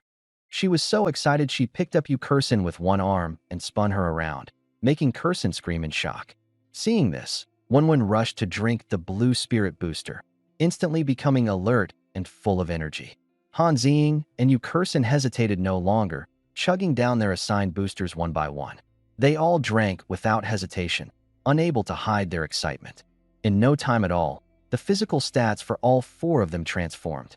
The sense of security surged right alongside their improvements. As we'd previously relied solely on the armored vehicle for safety, there had always been moments when we had to get out, like earlier during the rescue mission, which nearly turned deadly.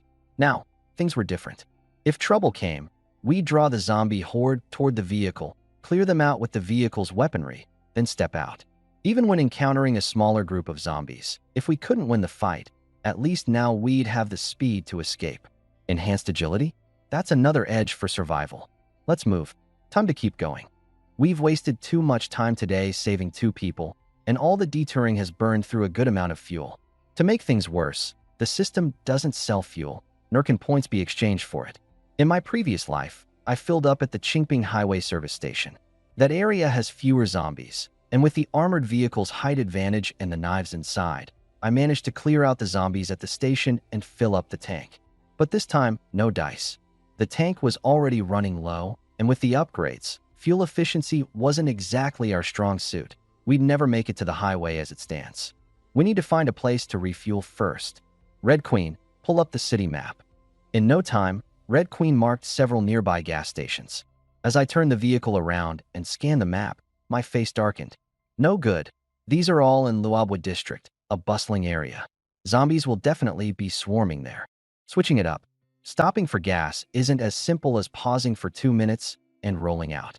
For a gas-guzzling vehicle like an armored truck, not only do we have to fill up the tank, but we also need to stockpile enough reserves to ensure survival. Otherwise, it's game over.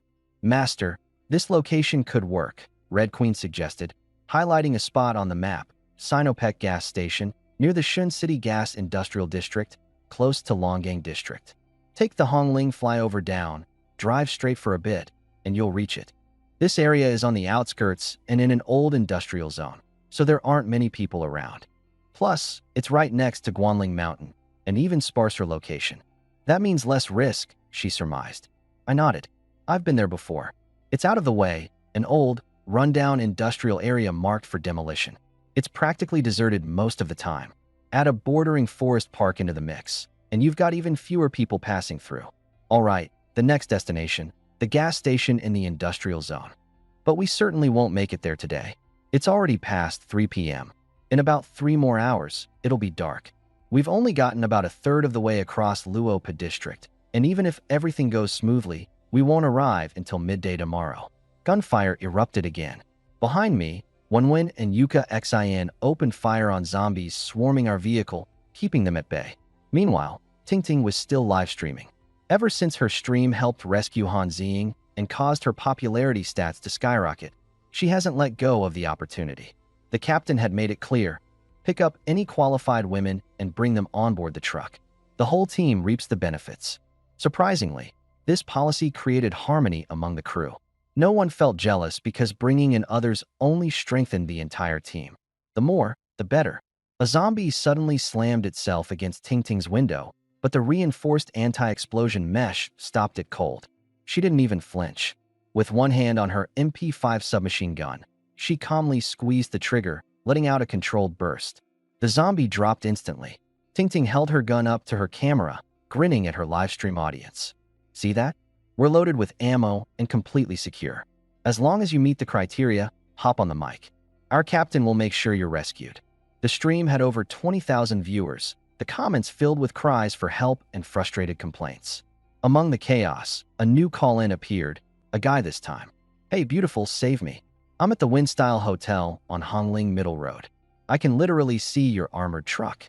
Stop for a second, I'll come down myself. I'm on the 2nd floor and heading out right now. Tilting her head up for a glance, Tingting spotted the guy waving his phone from the hotel's 2nd floor window. As I've said a dozen times before, no guys allowed. She kicked him off the live connection without hesitation. Men weren't restricted by the Red Queen's protocols. If one of them ever tried to backstab the captain, the entire team could end up dead. Tingting wasn't naive. She knew exactly what was at stake. As our truck rolled past the Windstyle Hotel, the guy had already vanished. As the car started moving forward, the man appeared again at the 2nd floor window, this time clutching a homemade Molotov cocktail. F***KU. You won't save me? I'll burn you to death. The bottle was flung toward the car. The hotel was separated from the road by a patch of greenery, and his aim wasn't great.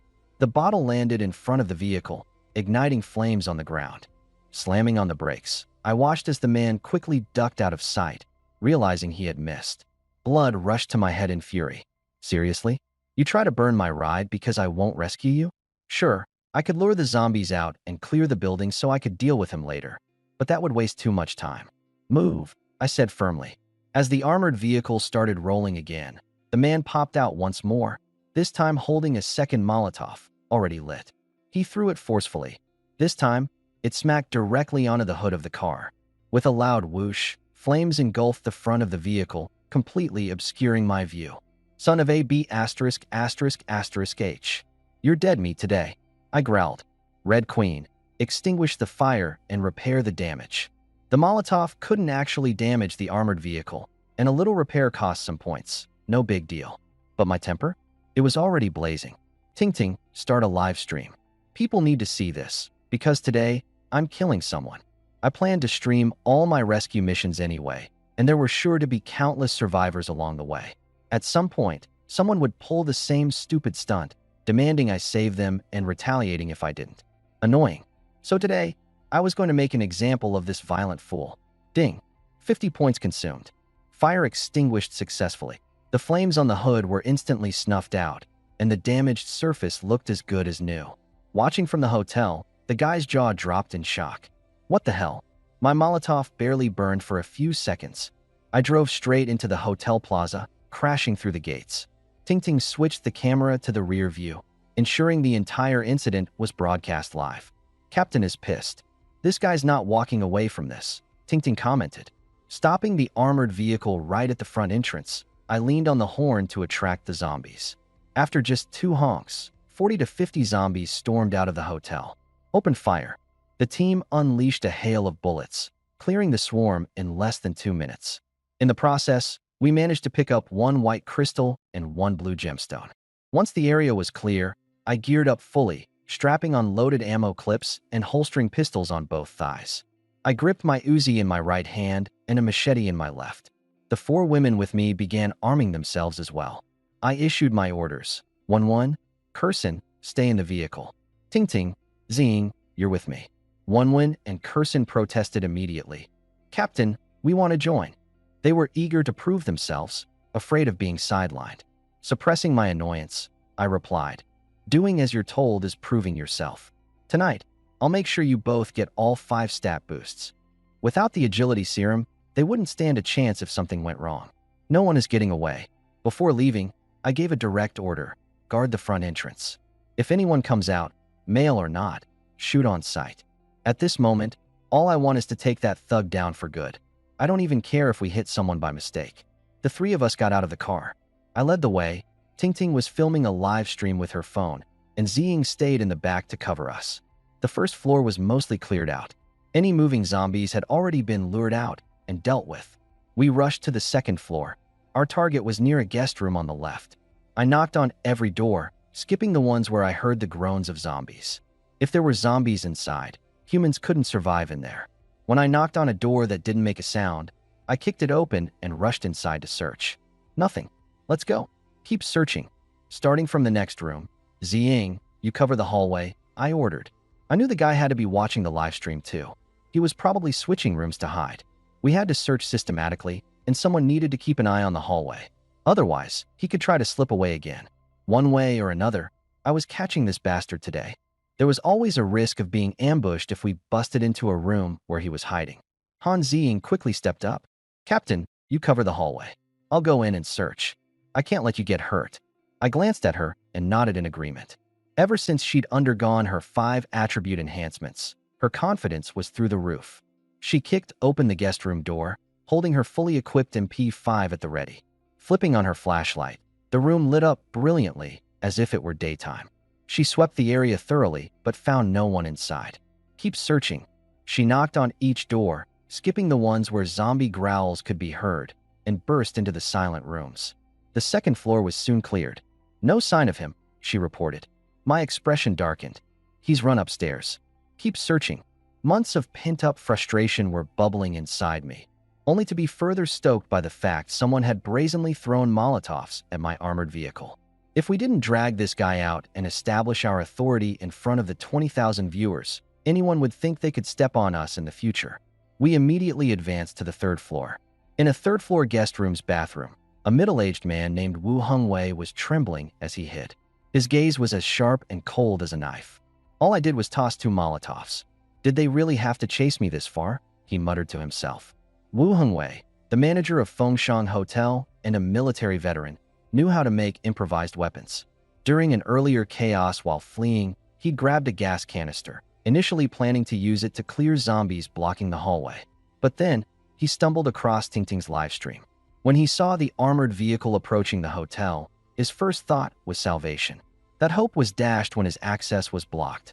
In a moment of despair and rage, he had thrown the Molotovs. If I'd known they were this ruthless, I wouldn't have been so impulsive, he thought bitterly. They're combing through every room. I'll be caught sooner or later. Peeking out through the curtains, he saw the armored vehicle still parked outside. The engine hadn't been turned off, and 2 women remained seated inside. The road was completely blocked, and jumping out the window wasn't an option either. What now? Suddenly, he thought of one way to save his neck: weapons and ammunition. He knew the location of an ammo depot, situated on the outskirts of Dongguan City. Trading that intel for his life. Surely they'd need him to lead the way. After coming to this realization, Wu Hongwei straightened his clothes, opened the door, and walked out openly. No need to search further. I'm right here. The moment the door opened, my gun was already aimed squarely at him. Well, aren't you straightforward? Saves me the trouble of hunting you down, I said coldly, not lowering my weapon. Han Xing stepped up behind me, pointing the camera lens at Wu Hongwei. I moved closer, gun in hand, the weight of my killing intent pressing down on the room. Wu Hongwei raised his hands, frantic.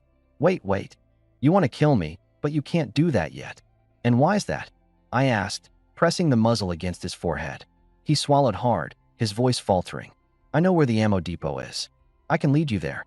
Isn't that enough? I sneered, throwing a punch that knocked him to the ground. Grabbing his leg, I dragged him downstairs like a sack of meat. Wu Hongwei was dazed. What's going on? I really know the location. I'm not lying to you. Once outside, I swung him around and flung him to the ground. He hit it hard, the thud echoing sharply. I've got no shortage of ammo, I growled. Right now, all I want to do is kill you to let off steam. Dazed and gasping on the ground, Wu Hongwei was clear-headed enough to realize one thing. He'd made a serious miscalculation. They didn't care about the ammo depot. Why? Armor-piercing rounds flying everywhere during skirmishes. They couldn't seriously have too much ammo, right? Through his pounding headache, Wu forced himself to think clearly. He then had an idea, one last chance. Maybe you don't need ammo, but you're definitely low on fuel, aren't you? Armored vehicles guzzle fuel like crazy. No fuel, and they're just scrap metal on wheels. There's no way you don't need this. The ammo depot also has a stockpile of fuel, military supplies too, Wu blurted out. I'm not lying. Let me take you there, and it's all yours. This time, my gaze wavered. Squatting down, I lifted his chin with the tip of my gun.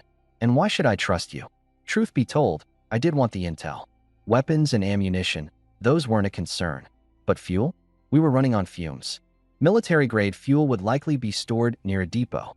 What Wu Hongwei said made sense, but there was no telling if he had more tricks up his sleeve. You can take me with you, Wu said urgently, watching my every move. Once we reach Dongguan City, drop me off somewhere safe, and I'll tell you where it is. If you still don't trust me, I can go with you to the depot. Once you see it, let me go. He spoke with sincerity, but there's no way I'd let someone I can't control get in the vehicle. Letting him on the armored car would be like inviting a ticking time bomb.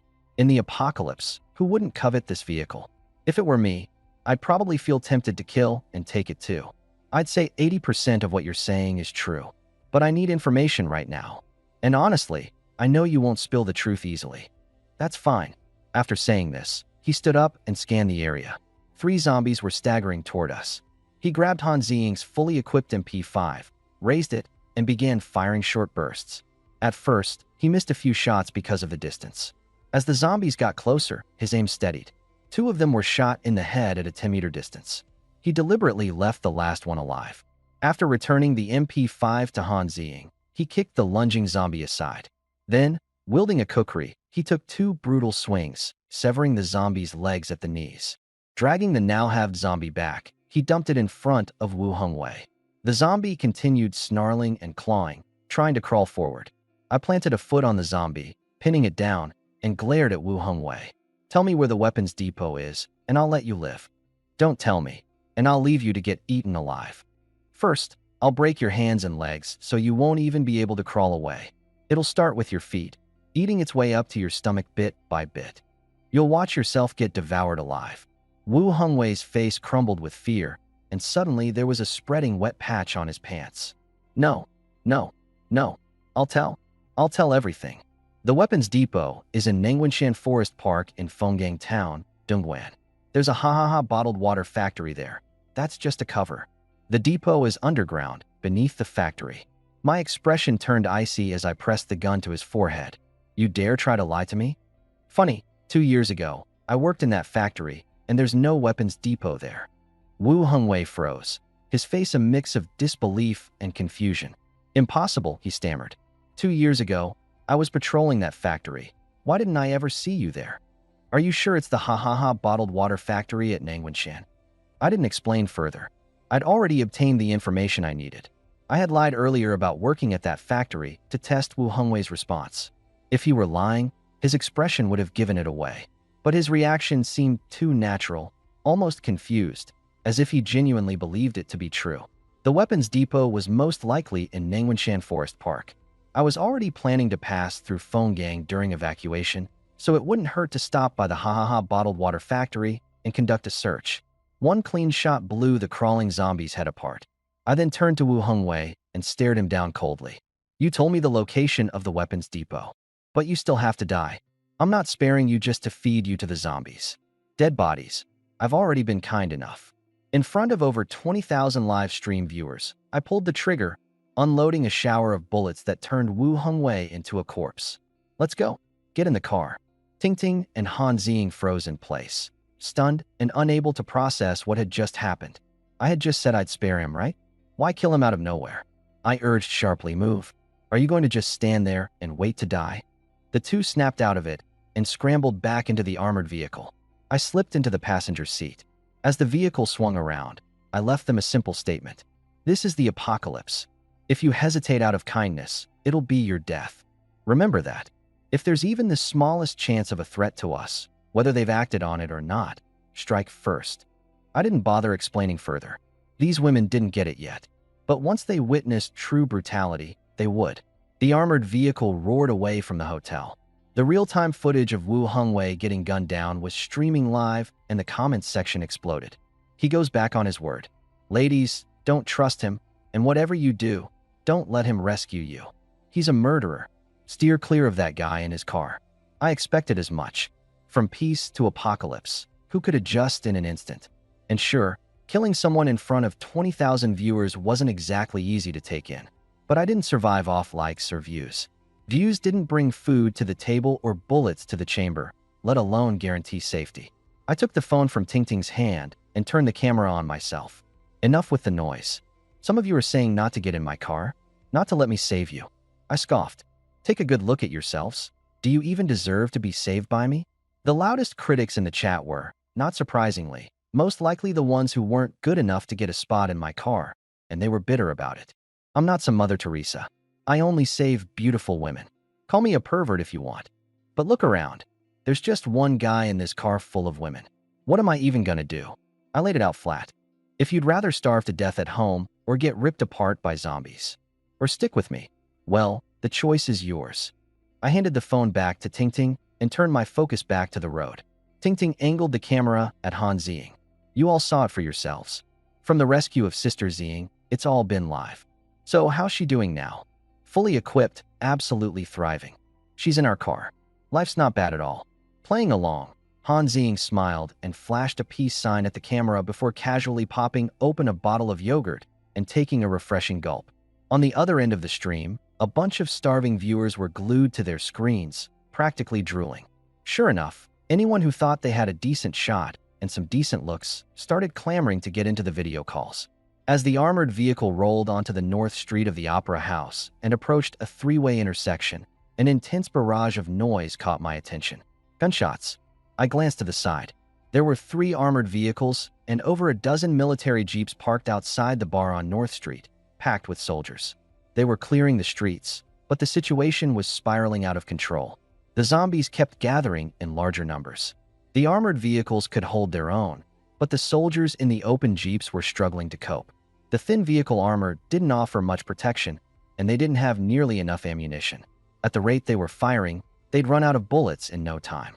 Someone shouted angrily over the intercom. Everyone, get inside the bar. Hold the entrance at all costs. Following orders, the officer led the soldiers from the jeeps in waves, retreating into the bar. 3 armored vehicles were stationed across the entrance as a makeshift barrier. Everyone huddled behind the vehicles, fiercely fighting off the oncoming horde of zombies. I only took a quick look before flooring the gas pedal and driving off. The military was still trying to hold the line now, but once the second wave of infections hit, more people would turn into monsters.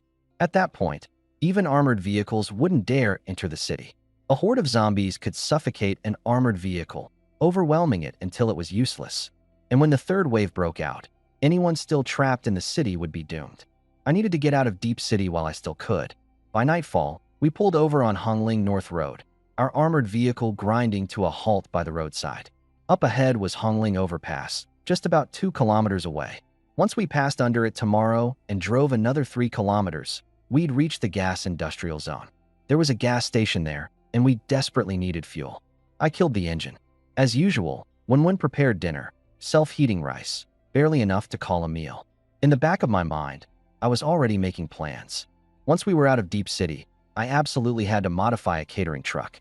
Eating instant garbage every day would drive me insane sooner or later. Nightfall brought darkness, and the streetlights flickered to life automatically. The city still glowed with light, but everything moving in the streets wasn't human anymore. Zombies were much crazier at night, howling and thrashing in packs as they sniffed out anything alive. A loud crash echoed through the air. A human figure slammed into the ground next to the armored vehicle. They jumped from above. Another poor soul forced to leap to their death. Not only were zombies more aggressive at night, but their sense of smell was sharper too. One unsealed window or unlocked door, and they'd sniff out anyone hiding inside. I shoveled rice into my mouth, staring at the dark outlines of high-rise buildings. Many of the rooms had their lights out, but the screams coming from behind the black windows were even more chilling. It wasn't that the survivors didn't want to escape, they just didn't have a way to do it. The roads were littered with wrecked vehicles. You couldn't get far in a private car. Trying to outrun zombies on foot was a straight-up death sentence. Motorcycles were barely passable, but they didn't have the speed to outmaneuver a horde. Once surrounded, riders were as good as dead. All most people could do was stay holed up at home, praying for rescue. But they had no idea the worst outbreaks were still to come. Our 2 newest members, Han Ziying and Yu Kursin, seemed to be settling in with the group. As we chatted, Han Ziying suddenly brought something up. "Captain," she said, "I have a colleague, Yi Xiaowan. She's really pretty too. I was hoping to try and get in touch with her." I froze for a moment. "Aren't you an online celebrity? How do you have co-workers?" "We all work under a union company. Both Xiaowan and I are considered top tier. She's a Didi driver," she explained in simpler words. "She drives a multi-million-dollar sports car for Didi, records passengers' shocked reactions.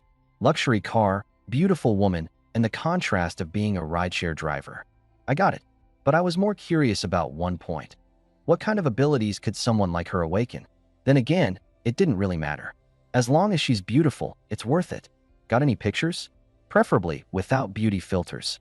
Han Ziying looked a bit embarrassed. She scrolled through her posts for a while, but couldn't find any without filters. "Forget it. She's basically on par with me in overall looks," she said. "Not as good a figure as mine, but she's got this charm. Her eyes are killer." After watching her video, I had to admit, she wasn't exaggerating. Xiaowan's eyes seemed like they could talk, and all they spoke were sweet nothings. Pure seductive allure. "Fine, message her and see if she's still the same," I said.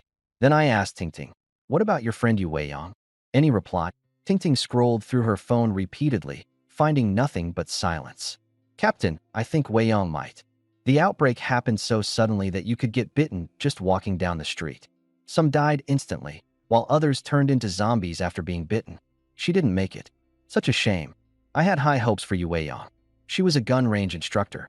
If she awakened any powers, they'd probably be shooting related. People like her were invaluable.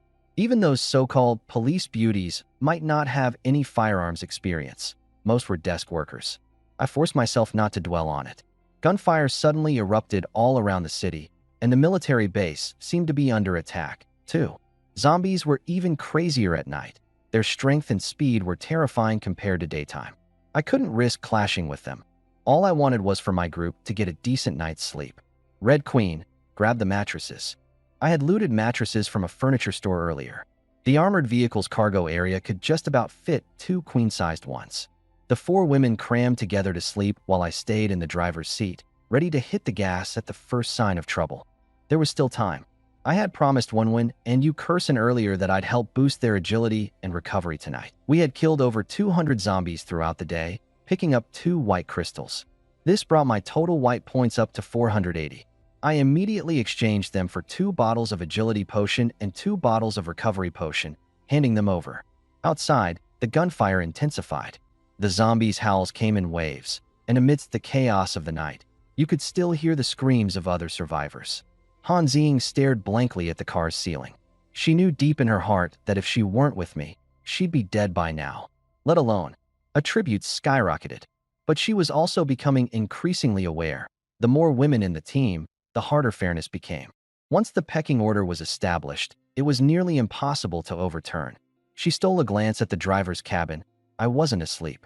Han Ziying gritted her teeth, crawled over, and spoke nervously. Captain, I'm afraid I'll fall asleep in the back. Meanwhile, in Yinhu Community, Fenggang Town, One City, Yu Weiyang curled up on the sofa in the living room, clutching a dagger so tightly that her knuckles turned white. She didn't even dare to breathe too loudly. As soon as night fell, there was constant banging on the door, like zombies had locked onto her.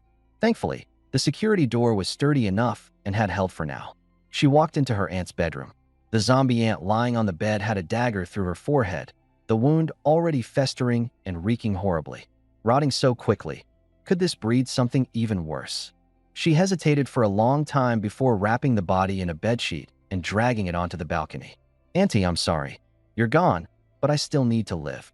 She dropped the body from the balcony and rushed back into the living room, covering her mouth as she wept, tears streaming uncontrollably, though no sound escaped her lips.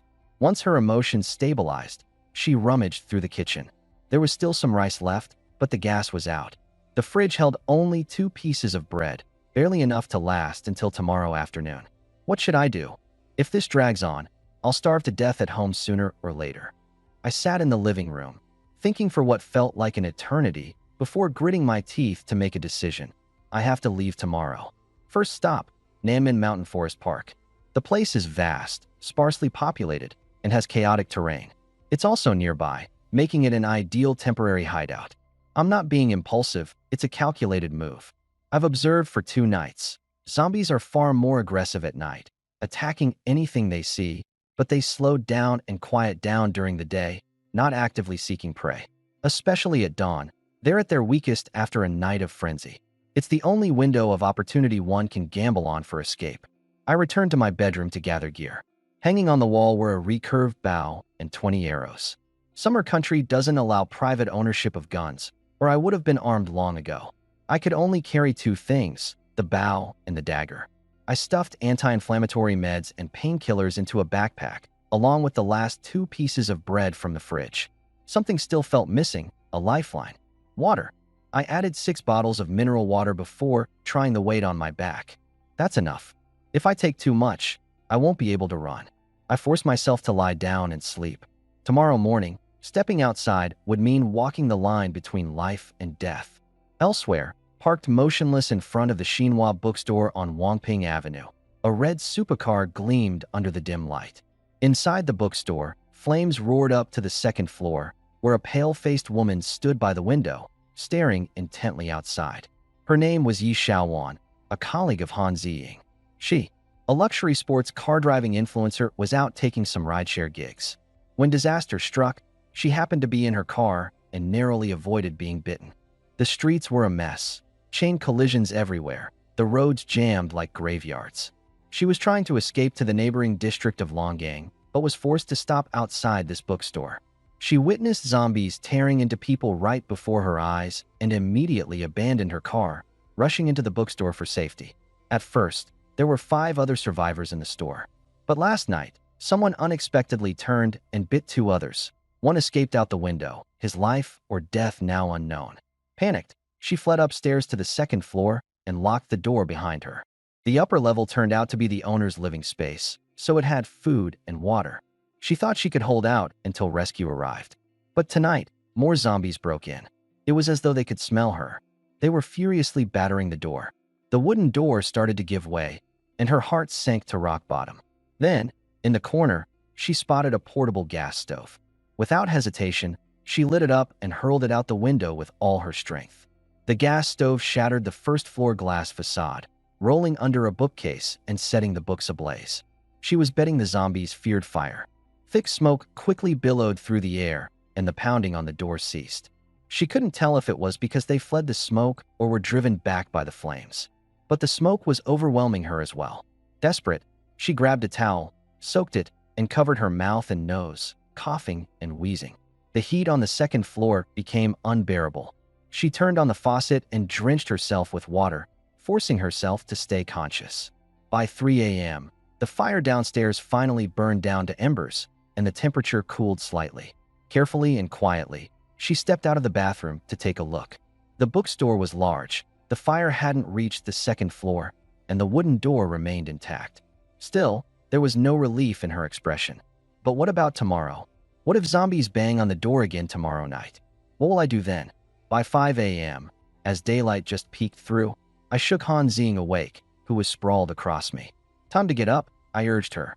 I then climbed into the back of the armored car and woke the other women one by one, telling them to wash up and grab a quick bite. We'd need to reach the industrial area of the gas corporation before noon. The armored vehicle was running low on fuel. If we didn't get to the gas facility, we weren't going anywhere. Han Xing moved to the back, but Tingting and Yukerson both wore sour expressions, visibly upset. Tingting was particularly annoyed. She had wanted some quiet time with me brewing soy milk the night before, but was beaten to it by One. Then again last night, Han Xing got to me first. Yukerson wasn't happy either. She'd gotten in the car before Han Xing, yet still got skipped over last night. I could tell both of them were irritated but acted like I didn't notice. Being the only guy in the car, I figured it was best to let them sort it out on their own. 10 minutes later, everyone had wiped their faces with damp towels and eaten a little something. The armored vehicle resumed its journey. Tingting reopened her livestream. The previous viral video she promoted was still gaining traction, but early morning viewers around 5 or 6 o'clock were few and far between. One, Kursin, Ziying, and the other member of their trio were all on high alert. Despite the zombies being visibly fatigued after a grueling night, they still lunged at any sight of a human. I asked Ziying if the colleague who drove the luxury car-turned-rideshare had replied to the message she sent them last night. Ziying shook her head, no. Xinjiang used to be a city where beautiful people filled the streets. But after the apocalypse broke out, most either turned into zombies or went into hiding. Running into anyone now was nearly impossible. Our armored vehicle slowly pushed forward, clearing a path through the mess of abandoned cars, steadily heading for the Hongling overpass. Gunfire had echoed throughout the city since the previous night and had yet to cease. Meanwhile, I saw a short video online claiming that officials had retrofitted clearing vehicles and would soon secure roads for incoming convoys, wiping out the zombies and restoring order. The video had gathered tons of likes and an equally large number of believers. But once the second wave of zombie mutations hit, those thoughts would be shattered. By 6 o'clock in the morning, daylight had fully broken. In Fenggang Town, Yanhuching Residential Complex, Yu Weiyang strapped on her backpack and quiver, tightly gripping her recurved bow as she peered through the peephole at the hallway outside. 2 zombies had banged on her door the night before, but now only one remained in sight. She wouldn't be able to leave until it was dealt with. Taking a deep breath, she carefully unlocked the door. The faint sound of the lock turning instantly alerted the zombie, which snarled and lunged toward her. Without hesitation, she drew her bow, knocked an arrow, and let it fly. The arrow struck the zombie's skull dead center. Exhaling slowly, she maintained her vigilance, immediately withdrawing another arrow in case a second zombie emerged. She stood still for a minute. The hallway was silent and empty, no sign of the other one. She might have gone downstairs, Yu Weiyang murmured to herself. She treaded lightly out the door, casting a glance toward the fire escape. It seemed safe for now. Her plan was to head to the underground garage to retrieve her cousin's heavy-duty motorcycle. When the disaster struck, she'd gone back to her aunt's house and called every member of her family she could think of, including her cousin. None of them answered. It was almost certain something had happened to them. The motorcycle key was already in her possession. Given the chaotic road conditions, her only chance to escape would be on that bike. Taking the elevator was out of the question. It wasn't just about possibly finding a zombie inside, but also the risk of stepping out of the elevator into a mob of them in the parking garage, leading to a gruesome death. Yu Weiyang cautiously stepped into the stairwell. The stairway was suffocatingly dark, illuminated only by the dim, ghostly green flicker of emergency lights that resembled will-o'-the-wisps. Low growls echoed eerily in the confined space, accompanied by faint screams from what must have been another apartment. These sounds gnawed at her nerves, tightening them to their very limit. She carefully pressed on, making every step as silent as possible, desperate not to attract anything lurking on that floor. Just after 8 a.m., my armored vehicle crested the Hongling overpass. After looping around, we descended onto Wangping Avenue. To the right, near Honggang Community Park, came the sound of intense gunfire, and then, just like that, a convoy of vehicles surged forward. The front of the convoy featured a modified bulldozer, its triangular blade resembling sharp fangs that brutally shoved aside abandoned cars blocking the road. Behind it followed armored vehicles and military off-road trucks, sweeping the streets with gunfire, mowing down any zombies that came into view. The government's so-called street cleansing operation was real. From the upper floors of buildings, individuals desperately waved their arms, clinging to this as their last hope of salvation. But my heart felt cold. I knew another outbreak, the second or even third wave, was inevitable. The more people rushed into the cities, the more devastating the death toll would be. No one believed me when I said this. With a stomp on the accelerator, I rammed through the barricade and left. I had no intention of getting entangled with official matters. Around 9 o'clock, I drove past the Shenzhen Publishing and Distribution Building, next to a large bookstore. Buildings thinned out here, and thankfully, so did the zombie presence.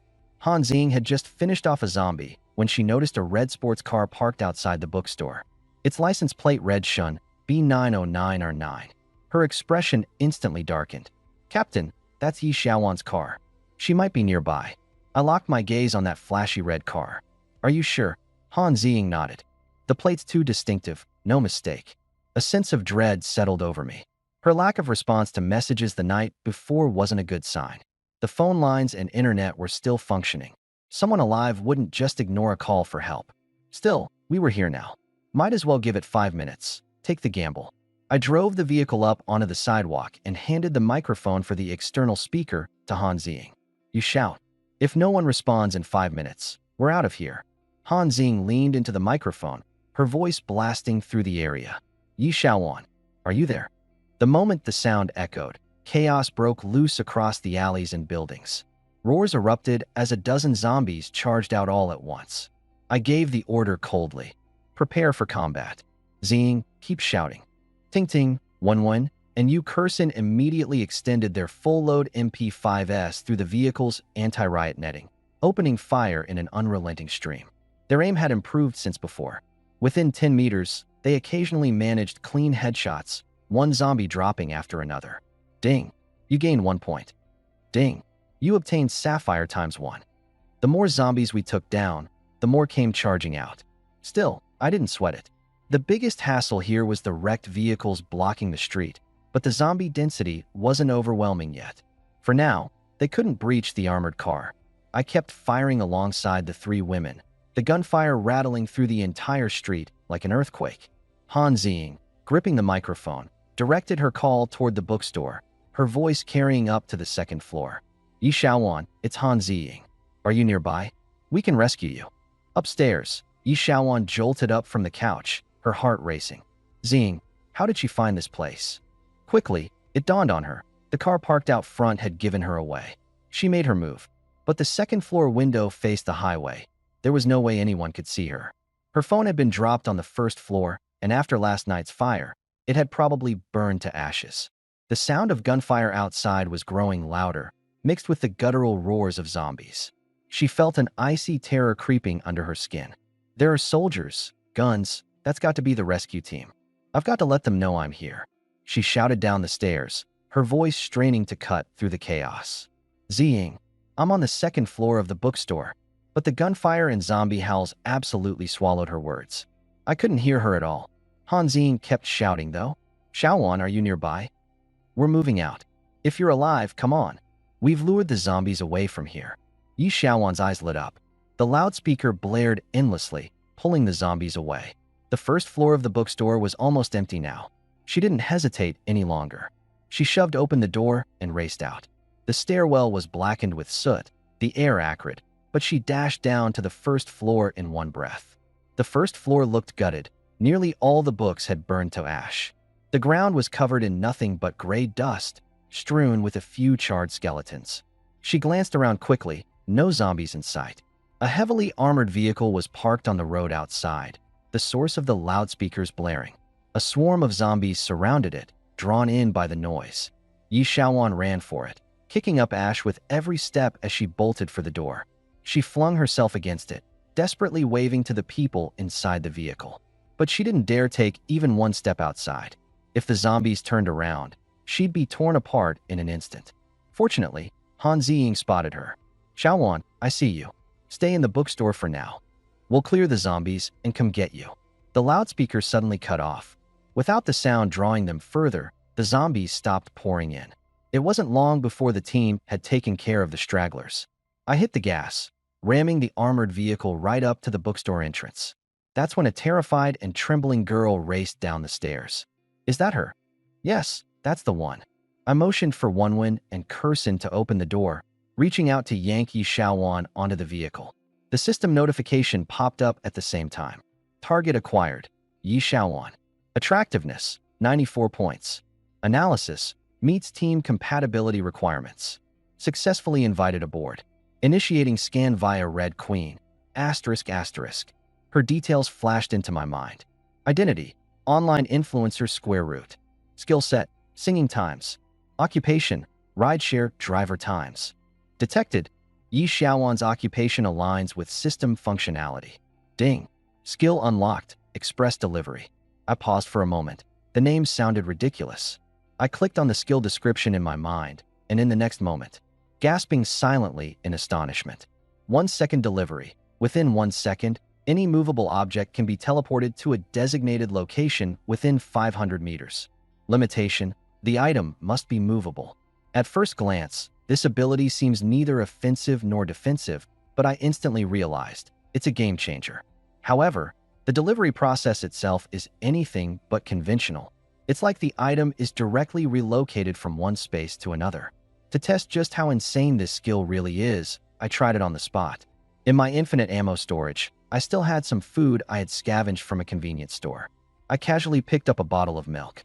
Turning to the recently rescued Xiaowan Yi, I said, "Here, have some milk. Take it." Before I even finished speaking, I lightly tossed the bottle of milk. It didn't follow a trajectory or arc through the air like it should have. Instead, it blinked and instantly appeared in her hands. That's 1 second delivery. In essence, it's teleportation, but only for objects, not people. And in a post-apocalyptic world, what's the scarcest resource? Food. I had to leave Deep City soon, and the only way to stockpile enough supplies during the start of this catastrophe was to make the most of skills like this. We could have all the storage space in the world, but physically moving the items would still be the bottleneck. With just the few of us in the armored vehicle, it would take an entire day to move even a modest amount. But now, everything's different. As long as the items in the grocery store can be carried, they can be delivered into the vehicle in 1 second flat. On top of that, with Red Queen activating the infinite ammo storage, any item transported into the vehicle would be instantly sucked into the storage space. Less manpower required, less time wasted, and almost ridiculously efficient. 1 second delivery is hands down the ultimate skill for hoarding supplies. I glanced at Xiaowan Yi, who still looked a little disheveled and dusty, and for some reason, she seemed more likable than before. A rideshare driver, originally tasked with transporting people, syncing with this system turned into a transporter of goods. And not just any transporter. It's a cheat-level upgrade packed with convenience and power. As Xiaowan sipped her milk, she caught me staring and quickly put it down. Thank you for saving me," she murmured. Her eyes swept across everyone in the vehicle, offering a collective expression of gratitude. Han Ziying, next to her, tried to comfort her. "Xiaowan, from now on, we're all family. The captain is a good man," she said softly. Before the apocalypse, these two weren't exactly close, but at least they knew each other. Now, running into a familiar face naturally made their emotions run high. I opened the system interface again. Learning 1 second delivery requires 500 points, and right now I only have just over 700. Not enough for everyone, just enough for one person. As for Xiaowan Yi, she's still recovering from being rescued. So even if she learned the skill, she wouldn't be of much help at the moment. I decided to let Tingting learn it first. She was the first one to get on the vehicle, has been steady so far, and has proven trustworthy, definitely worth giving her some privileges. I looked to Red Queen and asked. The last two features both allowed me to learn them for free as a special privilege. Can I also learn 1-second delivery without spending points? Red Queen appeared before me in holographic form. Yes, Master, she said. As the captain, you have special privileges. Free learning and an upgraded instant delivery range from 500 meters to 1,000 meters. Pleased with the benefits, I immediately used my captain's privilege to redeem the instant delivery skill manual. It was super simple. Just open it up, and you'd master the skill. Then, I spent another 500 points to exchange for another copy and handed it to Tingting. Just open it up. Tingting looked completely confused. No way, seriously? Skeptical yet curious, she cracked open the book. Instantly, a beam of golden light shot out, diving right into the center of her forehead. The skill manual in her hands vanished on the spot. Tingting froze for a moment, then felt a surge of indescribable power coursing through her body. Instant delivery? Within 500 meters, I can get somewhere in 1 second? What the? That's insane. The women in the vehicle barely raised an eyebrow. They were already used to me pulling out bizarre items. The newcomer, Xiaowanyi, however, was wide-eyed, frozen in shock as she saw the book magically disappear. Her face turned pale, clearly unsettled. I didn't bother explaining. Women talk a lot, and they'd figure it out amongst themselves soon enough. Instead, I directly gave an order. Red Queen, issue Xiaowanyi a gun. Zing, teach her how to use it. With that, I released the handbrake, slammed down the gas pedal, and the roar of the armored vehicle filled the industrial zone as we sped ahead. Suddenly, a crowd of survivors began pouring out of nearby buildings, desperately chasing after us. Wait for us. Don't leave. Let me on the car. Stop. Please save us. Han Xing, seated up front, casually used the vehicle's loudspeaker to lure out nearby zombies, cleaning them out in one sweep and temporarily securing the bookstore area. The survivors hiding inside the building, assuming we were the military there to rescue them, summoned their courage and ran out to chase after us for help. I didn't slow down. Instead, I stepped harder on the gas, plowing through any abandoned vehicles in the way. The cries and pleas from behind faded as the armored vehicle crushed through and kept moving forward. By noon, we had finally made it to the industrial district of the gas company. The area bordered Guanling Mountain and was an old, worn-out factory complex designated for demolition. Although it wasn't particularly populated, it was still in deep city, where even less crowded areas were still densely packed compared to most. As soon as we entered the park, a wave of zombified factory workers in uniforms emerged from the sidelines. Lucky for us, the roads were fairly wide, and there weren't many abandoned cars blocking the way, so the armored vehicle made steady progress through. Inside the vehicle, our group of 5 women was complete. Tingting, Wenwen, Yukursin, Han Xing, and the newbie, Xiaowanyi.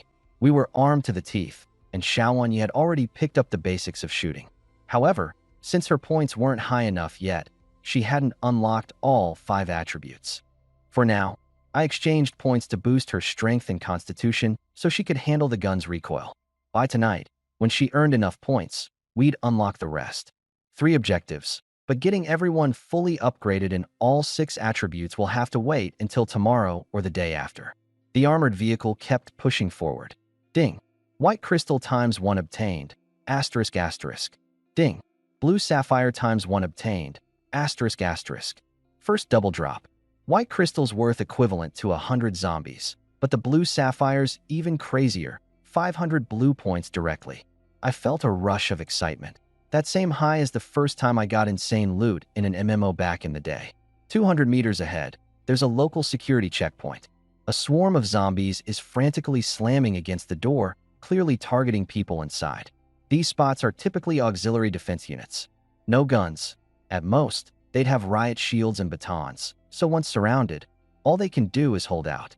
As the armored cars zoomed past, the zombies immediately shifted focus, turning and charging after us. Han Xing and Yi Xiaowan took aim with their submachine guns, unloading rounds magazine after magazine. Ammo wasn't a concern. 5 million rounds are more than enough to train them until they're sick of shooting. I wasn't worried about wasting bullets, thanks to my squad leader perks. maxed out the armory to level 1, which still gives us another 2 minutes of free ammo refreshes. What really keeps me up at night isn't running out of bullets. It's whether their aim can actually keep up. I couldn't help but think, if only Ting Ting's friend, that shooting range instructor, were still alive. In less than 2 minutes, the zombies swarming the security outpost were all cleared. About 10 in total. Out sprinted a man in auxiliary uniform, waving his arms as he ran towards the driver's side of the vehicle. "Hey, hello. I'm Zhang Ziqing, auxiliary officer from the Qingshui River Precinct security post. Are you guys here for a rescue mission?" he shouted.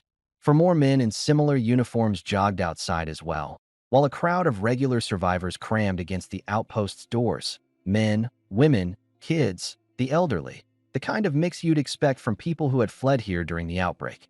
The name Zhang Ziqing rang a bell, but I couldn't quite recall from where. I shook my head, answering bluntly, "Sorry, I'm not with any official organization, and I'm not here for a rescue mission."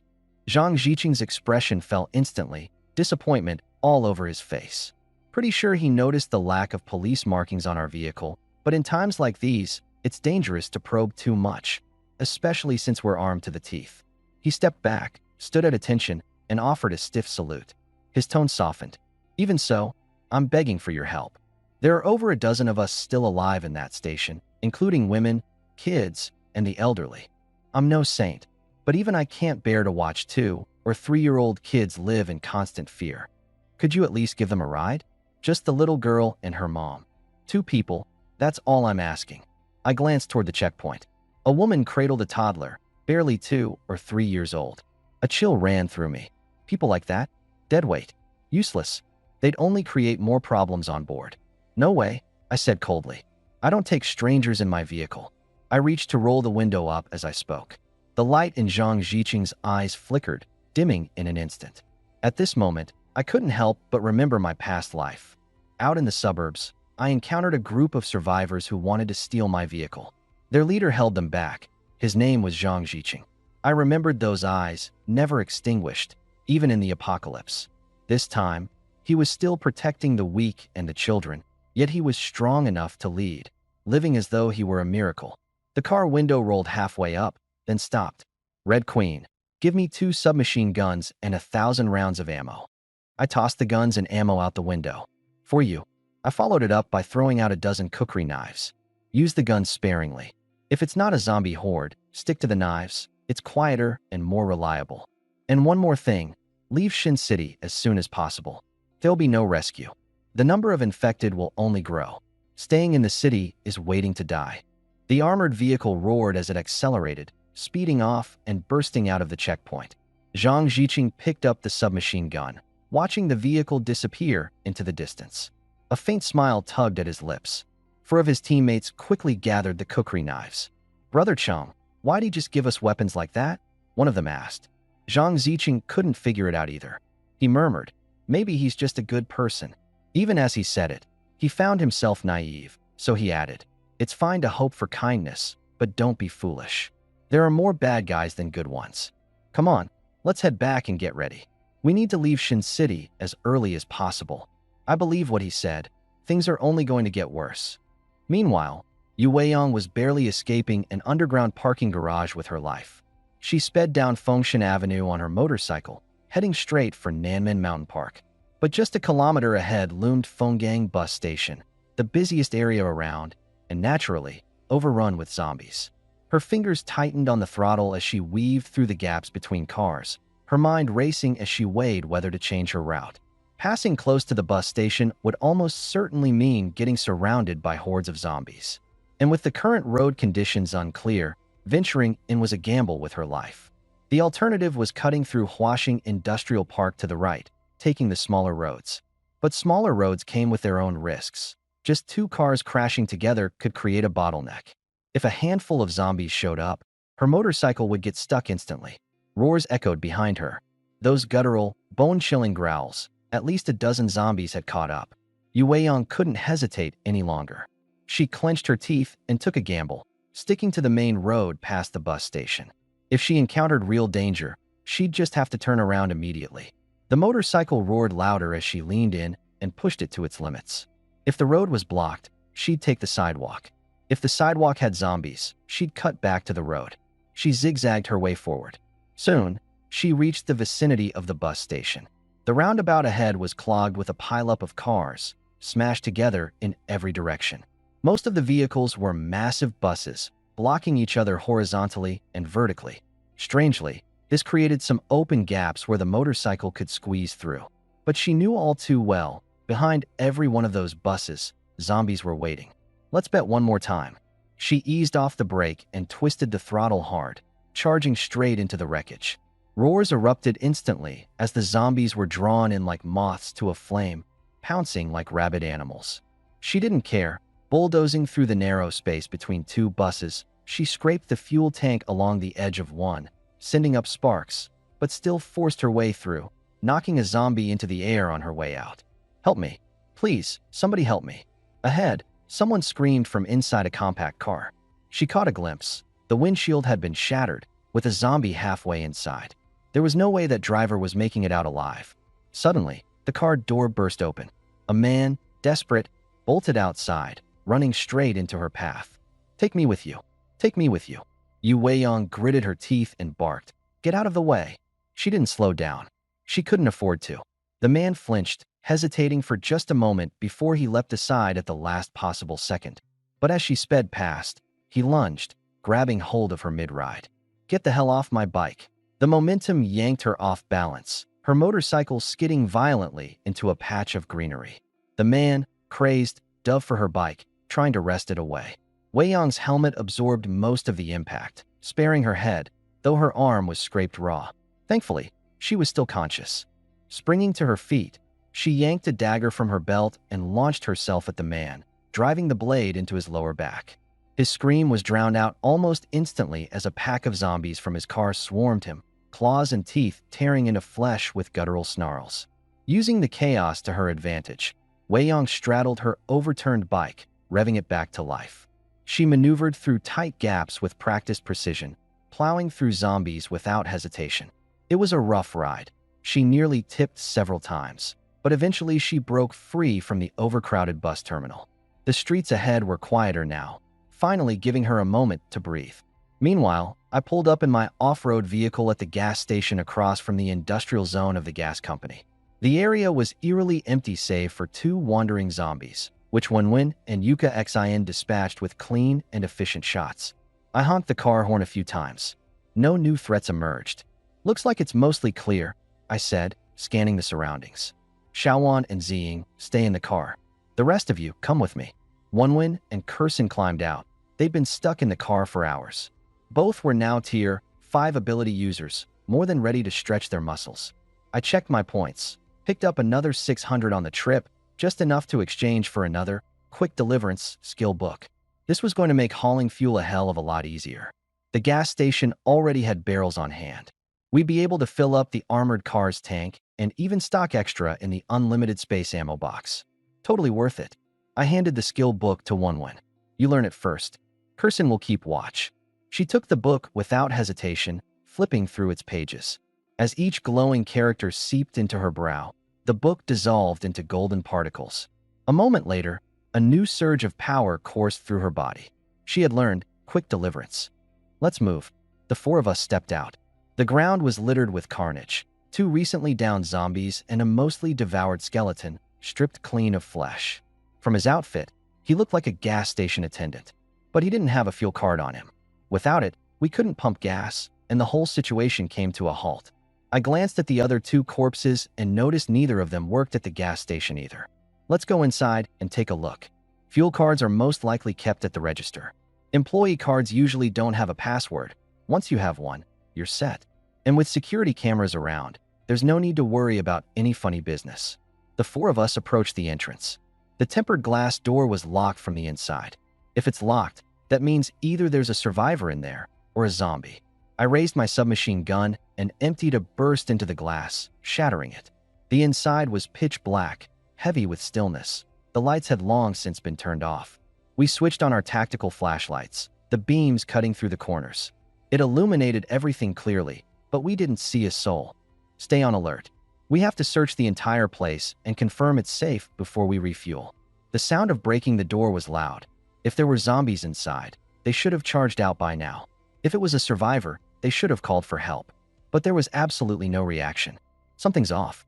Stay close. Don't split up. In the dark, splitting up was asking for trouble. It doesn't matter how strong you are. If your focus slips, it's game over.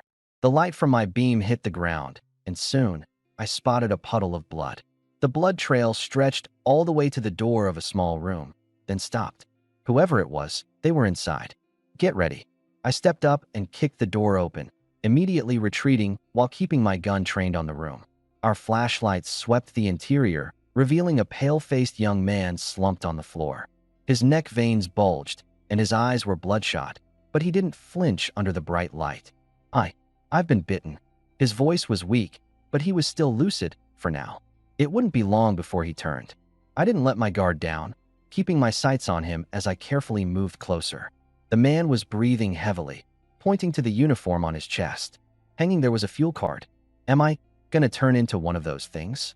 I saw it on Douyin. Asterisk if you get bitten, you change. Asterisk Douyin is the Chinese version of TikTok. Before he could finish speaking, a wave of pain hit him. He grimaced, shaking violently as if his body was barely holding on. I crouched down and spoke coldly. Where's the storeroom key? Tell me, and I'll make sure this ends painlessly for you. The man gave a faint, bitter smile. Thank you, but I want to ask you for one thing. He handed me a phone. My sister, Wang Kiki, is still alive. She said she'd message me. I'm not asking you to save her. If you get a message from her, please reply as if it's from me.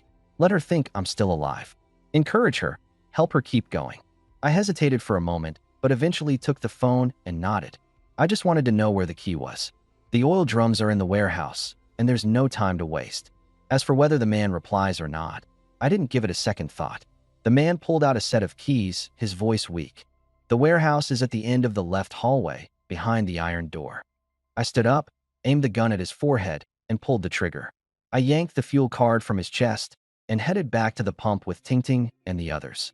Han Xing had already opened the armored vehicle's fuel tank. I inserted the card into the pump, set the fuel amount, and diesel immediately started pouring in with a rush. The Sabertooth's main tank holds 200 liters, while the auxiliary tank can take another 150 liters. At the minimum, it would take half an hour to fill. Standing around waiting would be a waste. So I turned and led the group to the warehouse to look for oil drums. On the left side of the station, there was a long hallway. At the end, an iron door with a padlock. I took out the keys, twisted, and the door clicked open. Inside, there was a whole warehouse full of oil drums, with the largest ones at 200 liters each, around 30 or 40 drums at a glance. My eyes lit up. If all of these drums were full, the armored vehicle could run for a long time. But the problem was just as obvious. With the outside pump, it takes 20 minutes to fill a single drum. Filling 40 drums would take over 13 hours. Not even by nightfall would we be done. Luckily, I had already prepared for this. The gas station's fuel doesn't come directly from the pipelines. There's a massive underground fuel tank, and anytime fuel is pumped, it's drawn from there. I quickly located the fuel pump, locked behind an iron fence. Trying the keys one by one, I finally got the fence unlocked. Move all the oil drums here, I ordered. Xin, get in the vehicle and tell Red Queen to open the unlimited ammo storage. As soon as the drums are loaded on, send them straight into storage. Once everything was set up, I began pulling the diesel directly from the underground tank. This method was much faster than the outside pump. Each drum was filled in under 2 minutes. Tingting barely nudged a full drum, and in an instant, the drum disappeared. She used her instant transfer ability. As long as she could move the item, it was teleported directly into the armored vehicle, where Red Queen immediately stored it in the ammo vault. Each drum weighed over 200 pounds, far too heavy for an average person to lift. But aside from Yi Xiaowan, all the other women in the group were at least 5 attribute fighters. Moving these drums wasn't easy per se, but it was manageable. One after another, the drums were loaded onto the vehicle. An hour later, the warehouse was completely cleared of oil drums. There was still diesel left in the underground tank, but we had no more containers to fill. Let's go, grab some food, and continue the journey. They had just left the Luobo region. Up ahead was Longgang, a larger area, and beyond that, Dongguan's Fenggang town. With its lower population density, even if another wave of zombies broke out, the armored vehicle could handle it. Back outside, Hanzing had already heated up the self-heating meals. The diesel tanks were now full. Everyone sat down to eat and chat, the atmosphere finally easing a little. At that moment, my phone in my pocket suddenly vibrated, and I froze for a second. Since my parents passed away 2 years ago, I've hardly kept in touch with any relatives. There's no way someone would be looking for me at a time like this.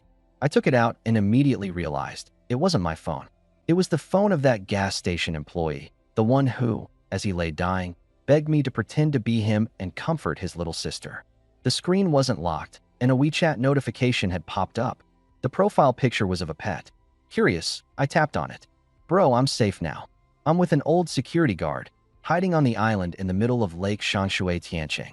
Those zombies are scared of water. They can't swim across. Bro, are you alright? There's a lake near your gas station too, right? See if there's an island in the middle. Maybe you can escape there too. I chuckled faintly. Zombies not being able to swim, that's temporary. Before long, they'll evolve. Before I could put the phone down, another message popped up. Bro, we've got to keep fighting to survive. If Mom and Dad saw that we're still alive, they'd be so happy. They'll protect us from above. As I read those words, my chest tightened sharply. Another orphan. No parents. And now her brother's gone too. She's completely on her own now. Just like me. But to have me, Xiao Yi, fake being her brother just to give her a reason to keep going. I felt suffocated at the thought. Ting Ting here. I handed her the phone. From now on, you're her brother. If she messages, reply. If not, leave it alone.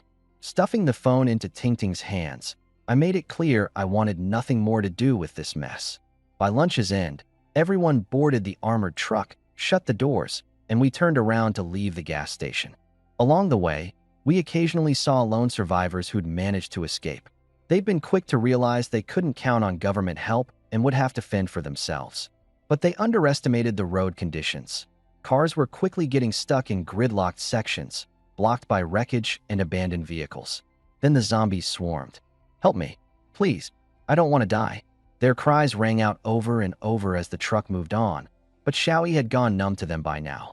As night fell, the armored truck finally reached the municipal sanitation treatment plant. Outside, there was a stretch of open grass. After dealing with a smattering of zombies, the group decided to spend the night there. Suddenly, Ting Ting's phone vibrated. It was a call from an unfamiliar number. Ting Ting hesitated for a few seconds before answering. Hello, who is this? Is this Ting Ting?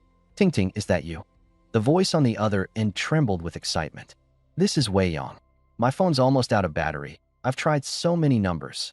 Before the voice could finish speaking, the line went dead. The line suddenly cut off, like someone had ruthlessly yanked it. Ting Ting shot to her feet. Captain, Wei Yang is still alive. She just called me. She only managed to say a few words before the call dropped. She called back immediately, but the phone was already off. It really must have been out of battery. Xiao Yi's eyes lit up at the mention that Wei Yang was still alive. A shooting range coach, skilled and beautiful to boot.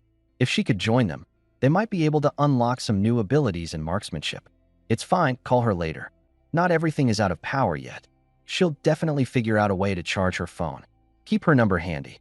We'll reach her soon enough. Ting Ting nodded, finally allowing a small smile to appear on her face.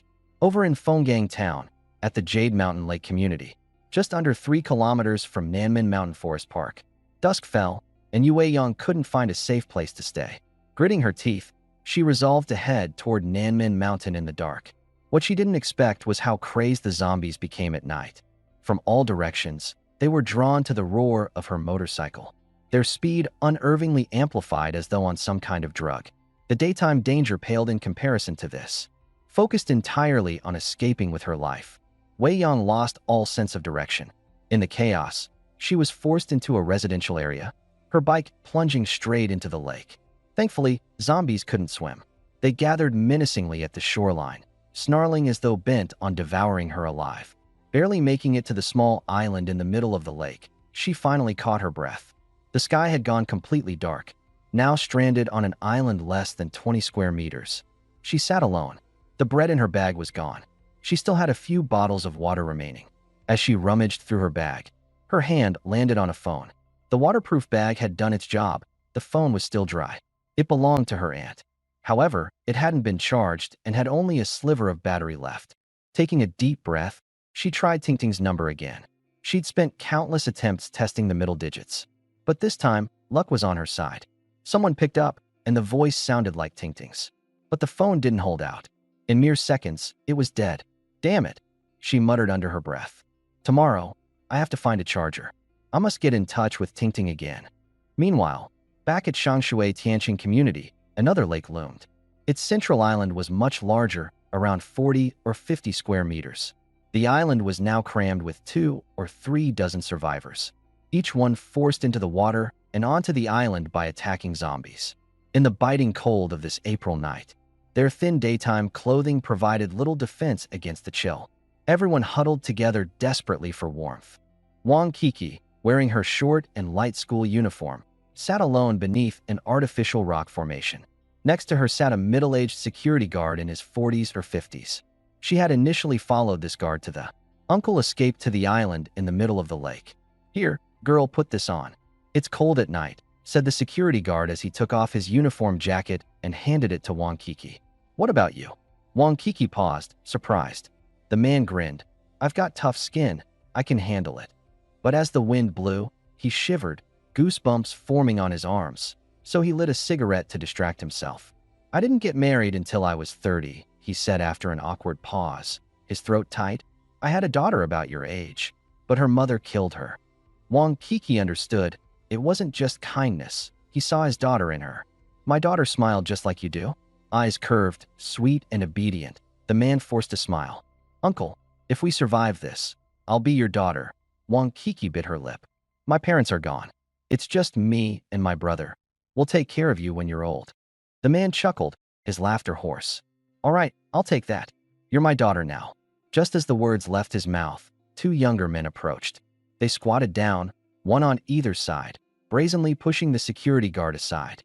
Damn, it's cold, one of them said, staring straight at Wang Kiki. Move over, little sister. Sharing body heat works wonders. Wang Kiki curled into herself in fear, too terrified to even speak. The security guard immediately surged forward, grabbing at them and shouting, What the hell are you doing? 2 grown men bullying a young girl. You looking to die? The 2 men lost their patience, snapping back at him. Shut the hell up, old man. This ain't your business. Then, together, they shoved him to the ground, raining punches and kicks on his aging body. He didn't stand a chance. Wang Kiki froze, her thoughts a blank haze. Watching the man struggle to get up unsuccessfully, something in her snapped. She suddenly screamed at the 2, Stop it. If you hit him again, I'll swim out to the zombies and let them bite me. I'll swim back and eat you all alive. At just 18, wearing her school uniform and glasses, she looked every bit the innocent girl. But in that moment, her eyes glinted with ferocity, ready to lay down her life. The 2 men hesitated, exchanging unsure looks, caught between fear and embarrassment. Wang Kiki repeated herself, her voice unwavering. If you touch him again, I will let them bite me. And when I turn, the first thing I'll do is sink my teeth into both of you. The tension around the island reached a boiling point as everyone circled, horrified by her declaration. This island was their last refuge. If she turned, no one would make it. Chaos erupted. Seriously, you 2 quit it. How shameless can grown men get, going after a young girl like that? The whole damn world's crawling with zombies, and you 2 are fighting here? I'm telling you now, if she really gets bitten because of you, I'll personally take care of you 2 before she turns. The 2 men shrank back, heads bowed under the relentless scolding, no longer daring to lift a finger. The security guard could only grit his teeth and hold on, spitting out his frustration. Damn it. You're lucky this time, one of the thugs sneered.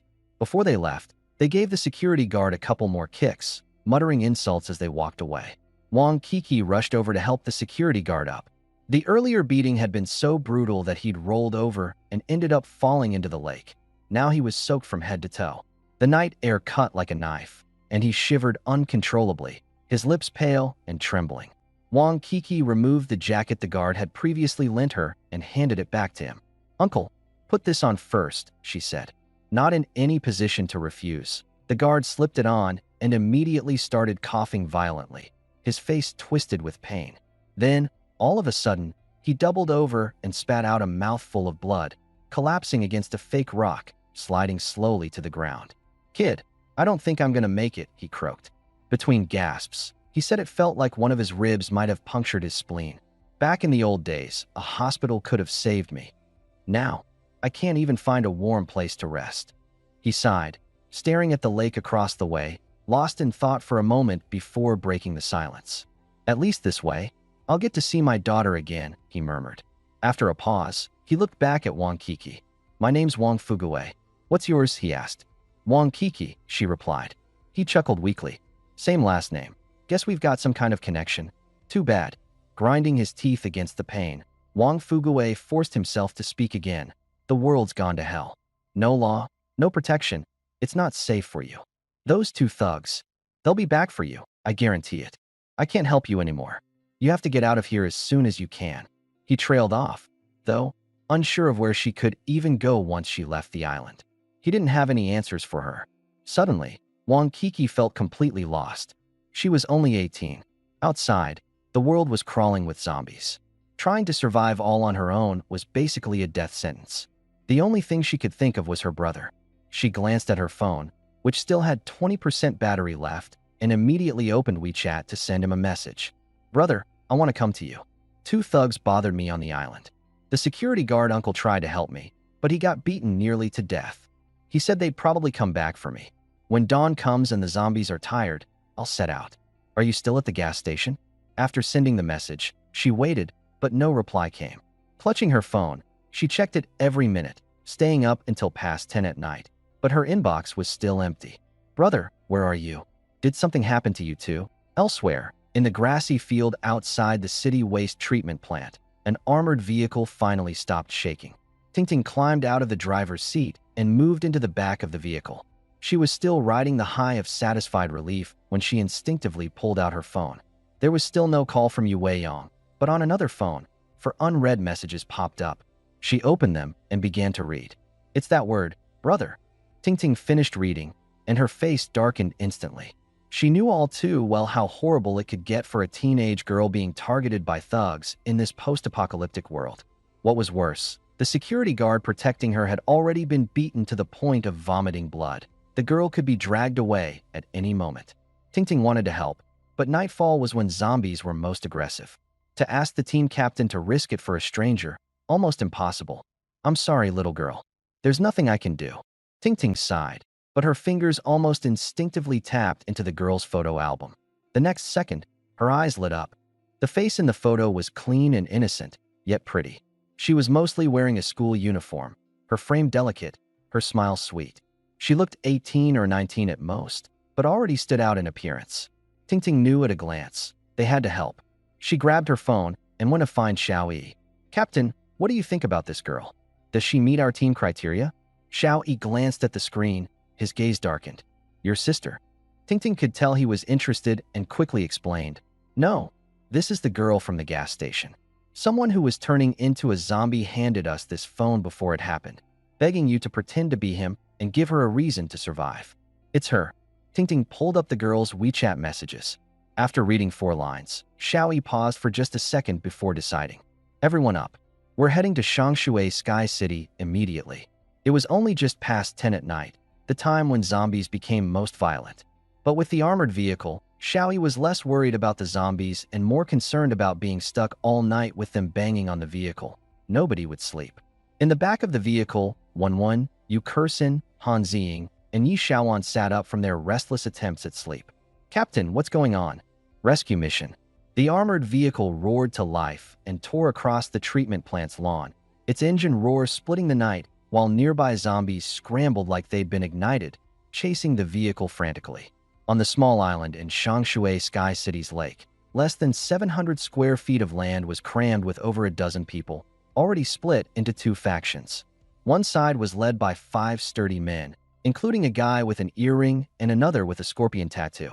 The other side consisted of 7 people, 3 middle-aged men sporting beer guts and a few women, none of whom dared make a sound. The thugs had pinned down the security guard, his hands clamped viciously around his neck. The man's eyes bulged like they were about to pop out. "Think you're a hero, old man? I'll kill you," one thug sneered. Wang Kiki was being held tightly by 2 others, trembling as she cried. "Let him go. You monsters, let him go." The man with the earring sneered. "You had some nerve back there, saying you'd let the zombies bite you and come back to tear us apart? We'll deal with you first tonight." The guy with the scorpion tattoo pointed at the others, barking orders.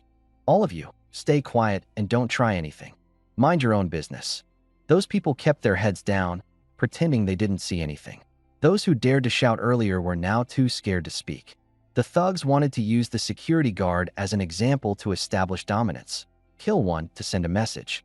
From now on, no one on the island would dare to resist, and all the women would belong to them. The security guard's neck veins bulged, his eyes bloodshot. He was moments away from suffocating. Wang Kiki struggled frantically. In a desperate move, she bit down hard on the wrist of the man restraining her. The man screamed in pain and let go. She rushed over, pushing aside the two men, and knelt down, shaking the security guard. "Uncle Wang, wake up."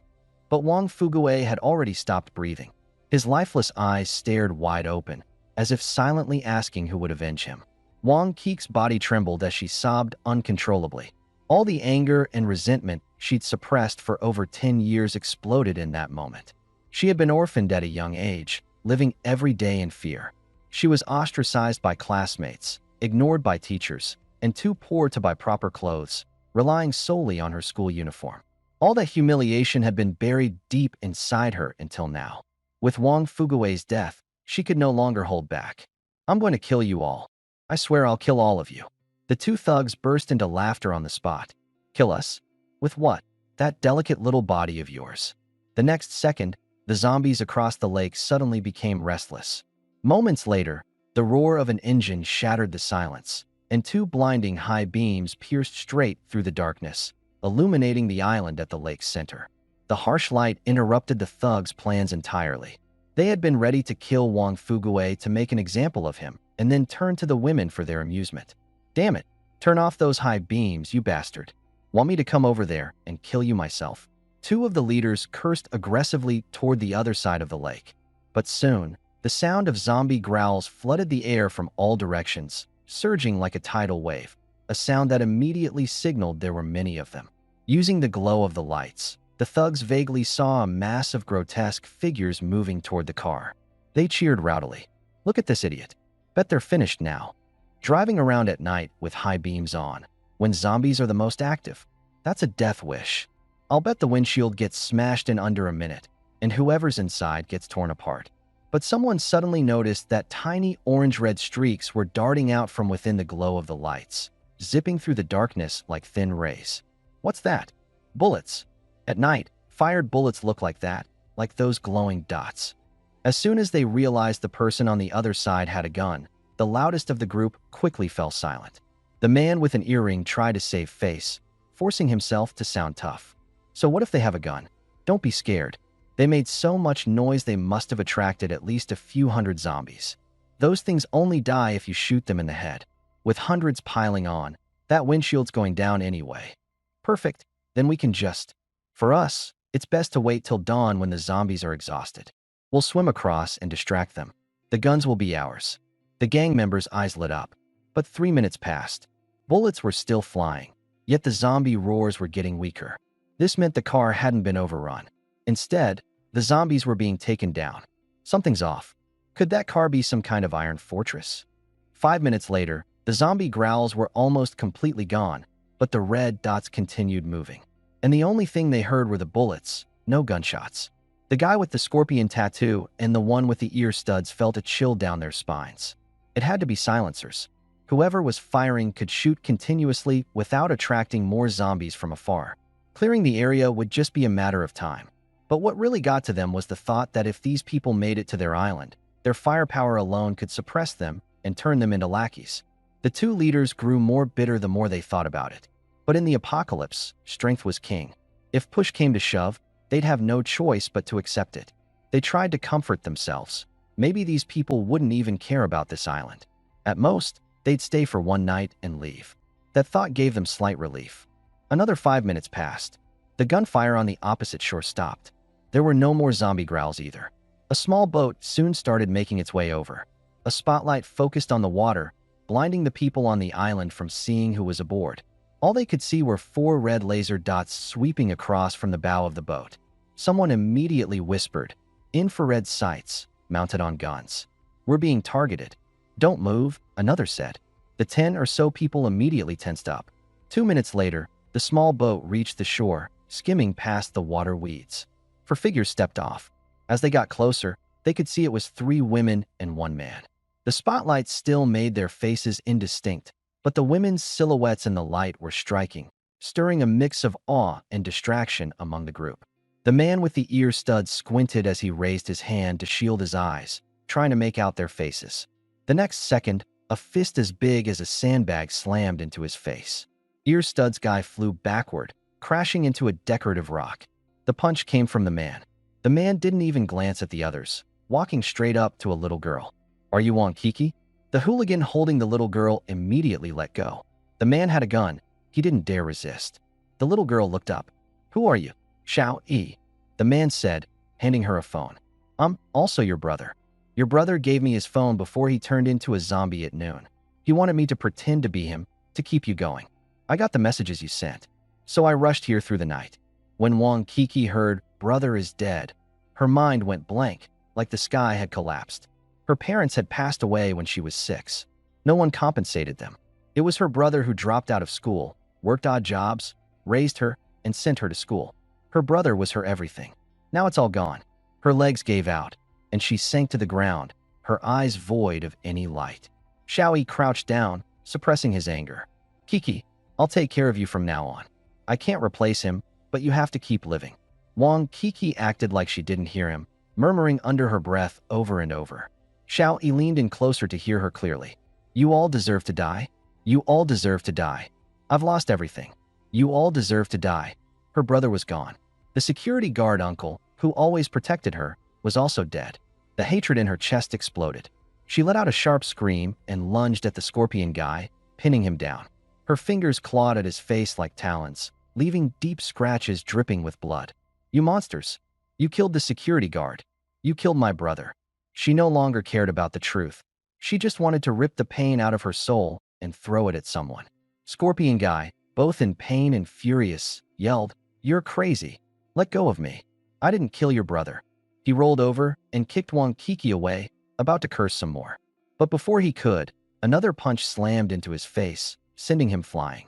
Xiaoyi planted his foot on Scorpion guy's chest, his voice cold as a blade. "That guy in the security uniform back there, was it you who killed him?" Scorpion guy, disoriented and seeing stars, didn't dare to admit to anything. His throat tightened, and he stayed silent, hoping to bluff his way through. The studded earring guy beside him followed suit, lying flat and playing dead, not moving an inch. Xiaoyi let out a cold laugh. He hadn't even used much force. No way they really passed out. "Well, since you're both playing dead, I won't bother asking anymore."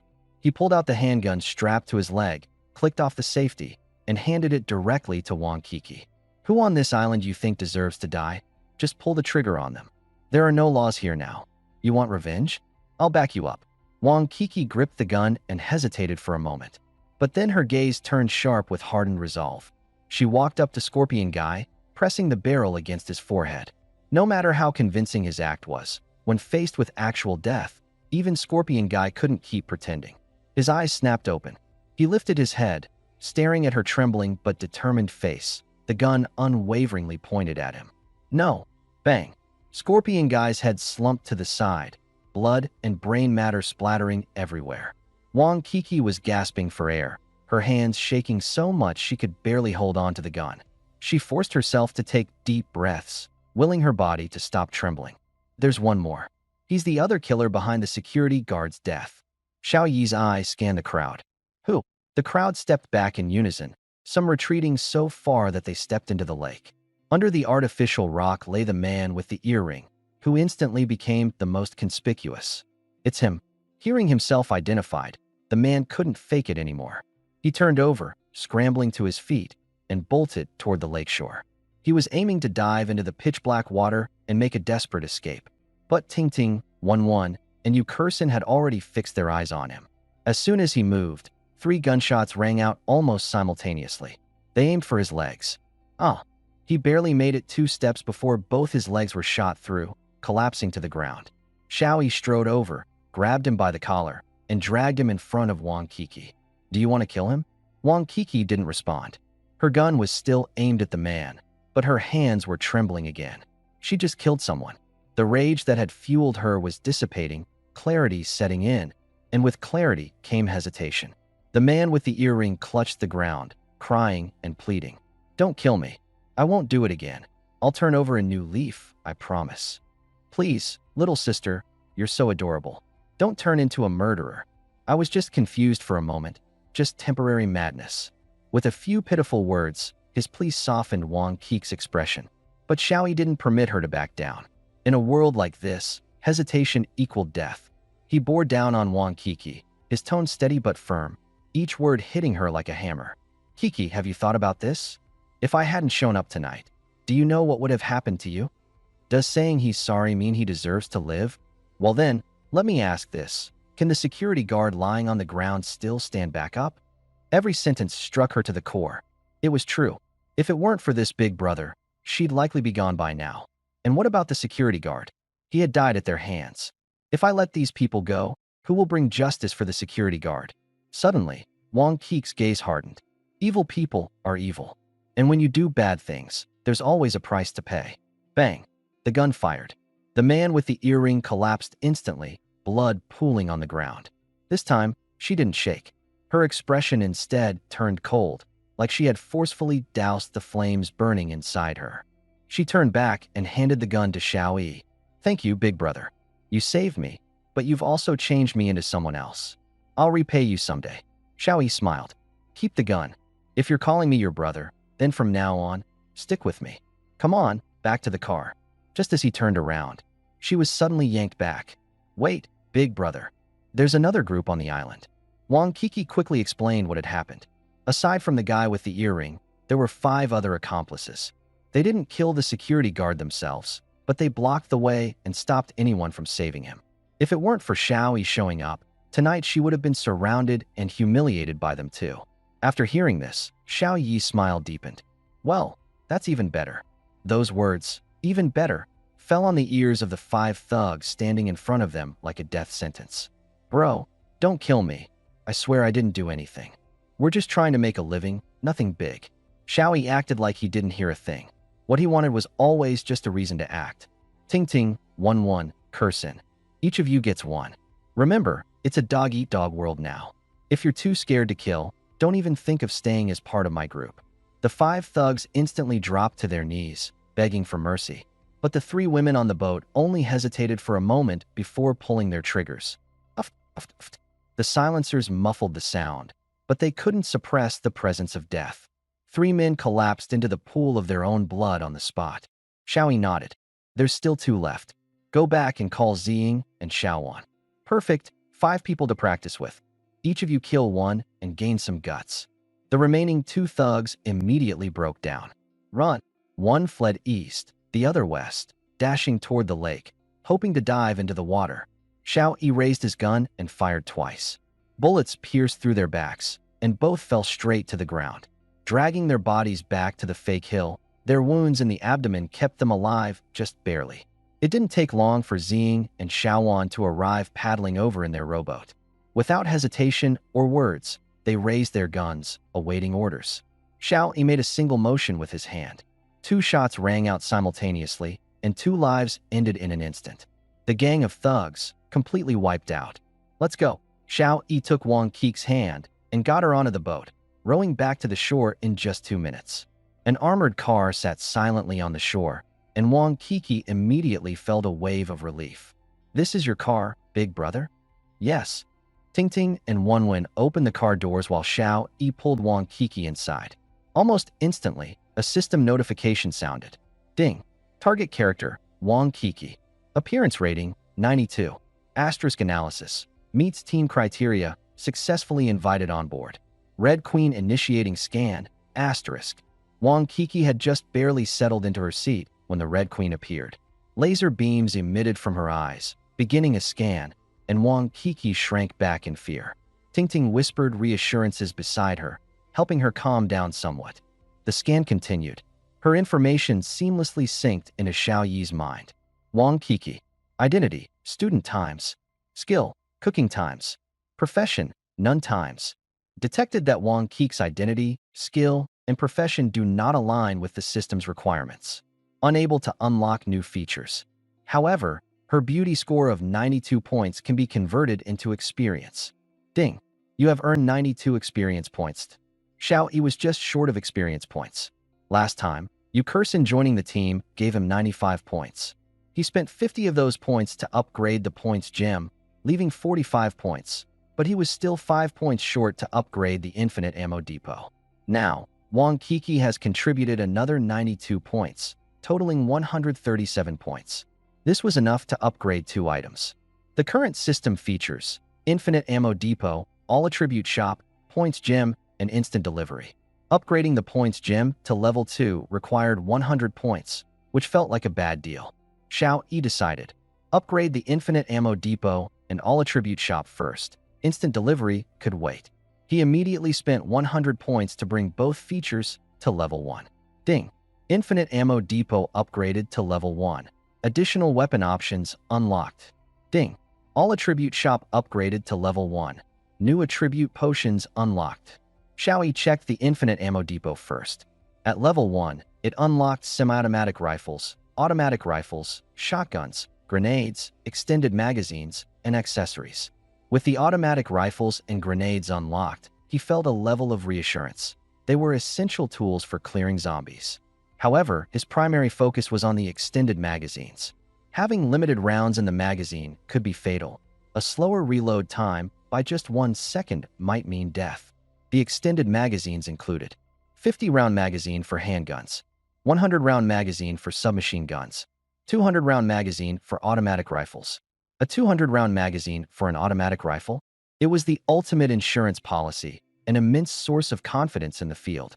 In addition to this, level 1 also provided better alloy melee weapons, perfect for slicing through zombies like butter.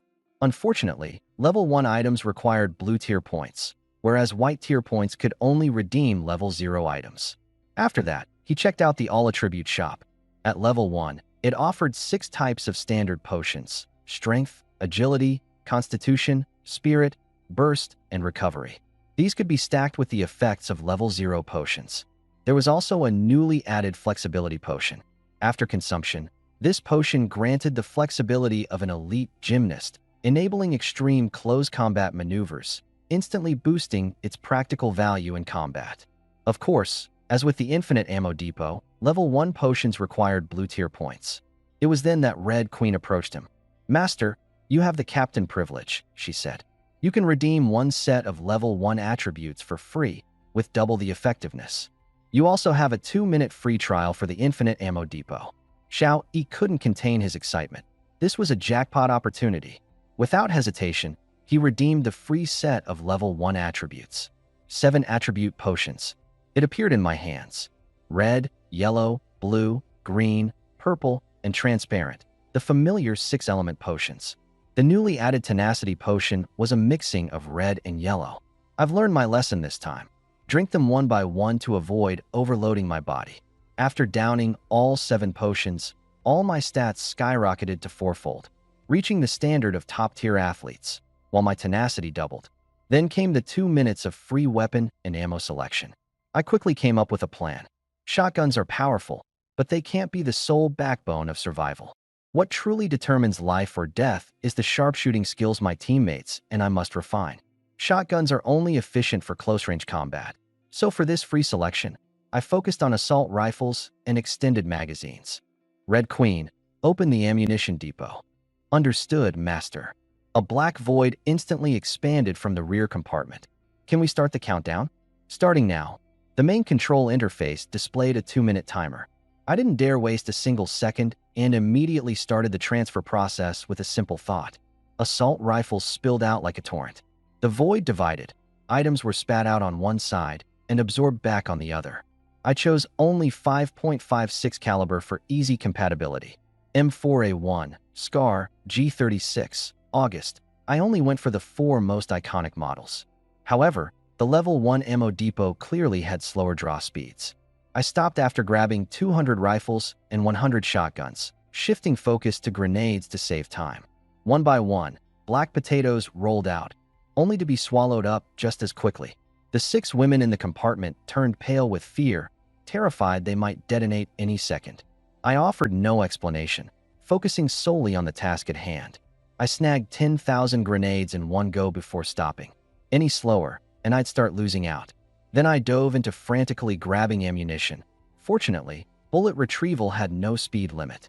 Box after box stacked up neatly.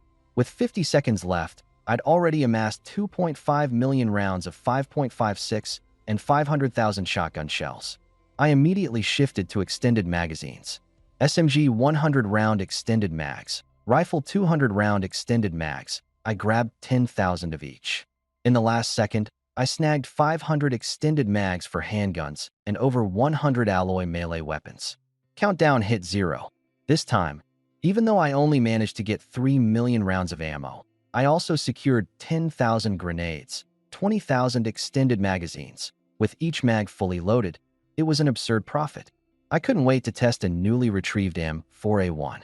Adjustable stock, triple rail system, completely open for customization. I slapped on a red dot sight, angled grip, and a full tactical kit in quick succession. The fully tricked-out rifle looked like it could single-handedly arm a soldier to the teeth. "Captain, I want one too." "And me? I want one, I want one." The women suddenly gathered around, their eyes lighting up. Everyone was eager to grab the big gun. I instructed Red Queen to bring out all 4 models of rifles and let them pick for themselves.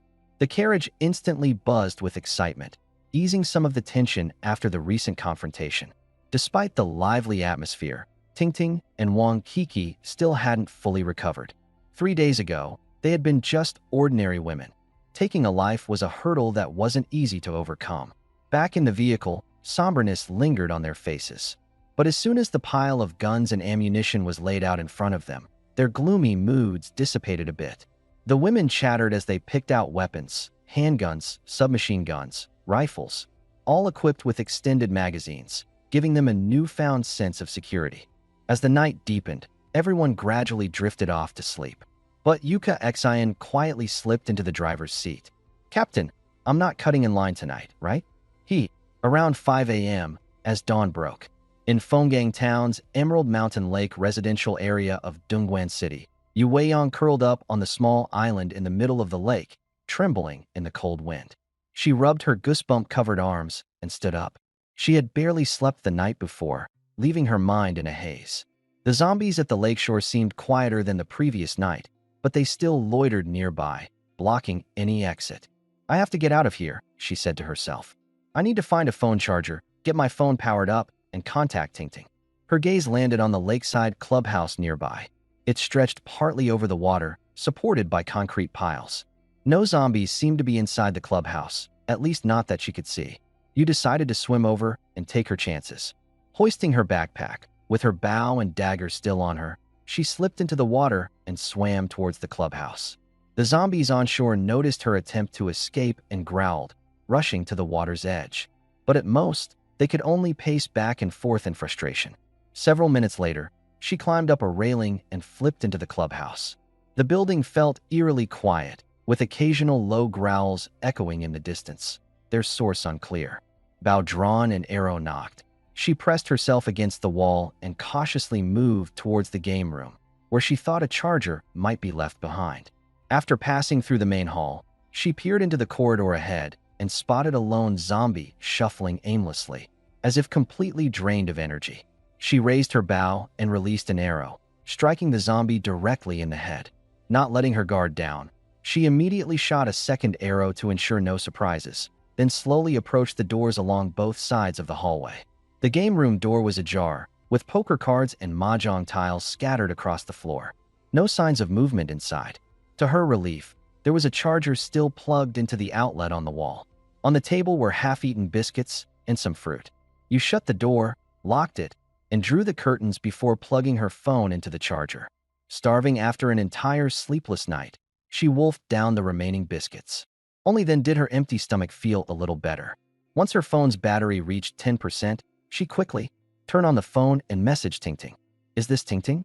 It's Wei Yang. My phone's charged now." Tingting wasn't entirely sure. It had been chaotic when the phone call abruptly cut off yesterday, but the voice did sound like her. After waiting 10 minutes with no reply, she felt a pit in her stomach. Could something have gone wrong? Then again, in the apocalypse, who keeps their ringtone on? Even vibration might make you miss a chance to react. Without hesitating, she directly called again. The line connected, and the other side, in a low, trembling voice, urgently whispered, Wei Yang? Is it really you? It's me, Ting Ting. Wei Yang's eyes welled up. Choking on emotion, she ended the call and switched to texting instead. Ting Ting, I can't talk safely right now. There are zombies nearby. Where are you? Are you safe? Ting Ting responded quickly. Wei Yang, I'm safe inside an armored vehicle. We're heading to the south gate of Nanmen Mountain in Fenggang Town. Where are you? We'll come get you. Armored vehicle? Wei Yang's eyes lit up, a twinge of envy tightening her chest. But it worked out perfectly. Ting Ting was heading to Nanmen Mountain, and that's exactly where she needed to go. Ting Ting, I'm near Nanmen Mountain, in the Jade Mountain Lake neighborhood. Let's meet at Nanmen Mountain. Got it. Just stay alive until then. See you at Nanmen Mountain. Wei Yang exhaled deeply, finally relaxing a bit. Not only had she reconnected with her friend, but more importantly, Ting Ting had an armored vehicle. In a world like this, an armored car was practically a moving fortress. It couldn't get any better than that. Her phone was charged to 20%, enough to last a while. There wasn't time to waste. She had to leave immediately. Zombies are sluggish at dawn but regain energy around 9 or 10 a.m., and by then, escape would be much trickier. She stepped out of the game room, walking down the hallway as she yanked the arrow out of a zombie's forehead. Arrows were limited. Every one that could be reclaimed was worth risking it. In the clubhouse lobby, a large map of the community and surrounding areas hung on the wall. The Jade Mountain Lake neighborhood bordered Nanmen Mountain Forest Park. Leaving through the east gate, she could cross the road and cut straight into the dense woods. Her motorbike was already sunken at the bottom of the lake after that earlier incident, so walking was her only option now. She would have to carefully hug the eastern edge of the neighborhood on her way over.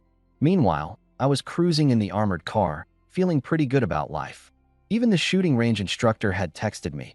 She was also near Nanmen Mountain. It was such a lucky coincidence, it felt like fate. After escaping the chaos of Deep City, my first planned stop was already Nanmen Mountain. Before this, I'd heard some last words from a crazed riot survivor who had thrown a Molotov cocktail at the car. As he was dying, he screamed something about a military weapons cache and a huge fuel supply hidden underneath the bottled water factory near Nanmen Mountain Forest Park. That spot absolutely had to be searched. Plus, the sprawling mountains offered a natural advantage, with their complex terrain making them easier to hide in compared to urban areas. Today, gunfire in the Longgang district was particularly intense. It was likely the government forces had opened routes into the city, and the station troops were now sweeping the streets. Many survivors were hanging banners from their balconies in praise, even mistaking my armored vehicle for an official one and waving at me. I couldn't be bothered to respond. I just kept driving forward. When I reached the Mid-Hill Plaza, an official convoy was blocking the road ahead. 5 military off-roaders and 1 armored vehicle. Forcing my way through wasn't an option, so I loaded my automatic rifle. Prepare for a fight. Red Queen, bring out 1,000 grenades. I had made up my mind. If the officials wanted to stop me, then we'd go all out. If their guns couldn't pierce my vehicle, I'd blast my way through with grenades. I drove my armored vehicle closer. The soldiers near their armored car gestured for me to stop. They didn't dare use a horn for fear of attracting zombies, and their rifles were all equipped with suppressors. I stopped 30 meters away. A modified bulldozer pushed aside vehicles blocking the road and then pulled up next to me. Its window rolled down. A soldier in uniform casually raised a salute. Which unit are you with? Clearly, they thought I was one of them. After all, no ordinary person could possibly have an armored vehicle. I only rolled my window halfway down, my hand ready to close it at any moment. I'm just a regular survivor. Please clear the way, thank you. The soldier's expression immediately changed. A regular survivor? Where'd you get that vehicle? My tone turned icy. That's not your concern. But let me remind you, if you've made it into the city, it means there's still communication between departments. Go check if any unit is missing an armored vehicle. They got the message. If no one's reported a missing vehicle, then the one I'm driving isn't stolen. Sorry, we don't have time to check. Under Summer Nation law, civilians aren't allowed to own saber-tooth armored vehicles. So either you stole or hijacked it. We're confiscating it on the spot. Get out of the vehicle immediately. That's when I snapped. I raised my fully decked out M4A1 and aimed it straight at the soldier in the bulldozer. At the same time, 6 gun barrels emerged from the firing ports on the side of my armored vehicle, all locking onto the bulldozer. You can try me. The bulldozer isn't bulletproof. I can turn you into Swiss cheese. The soldier in the bulldozer visibly tensed up, his throat tightening. At that moment, one of their official armored vehicles moved closer. After a brief, hushed exchange with the people in the bulldozer, it rolled up next to me. A middle-aged officer leaned out of its window, taking in the sight of my heavily armed setup. His tone immediately softened. All right, without proof of the source of the armored vehicle, there's no way we can let you pass.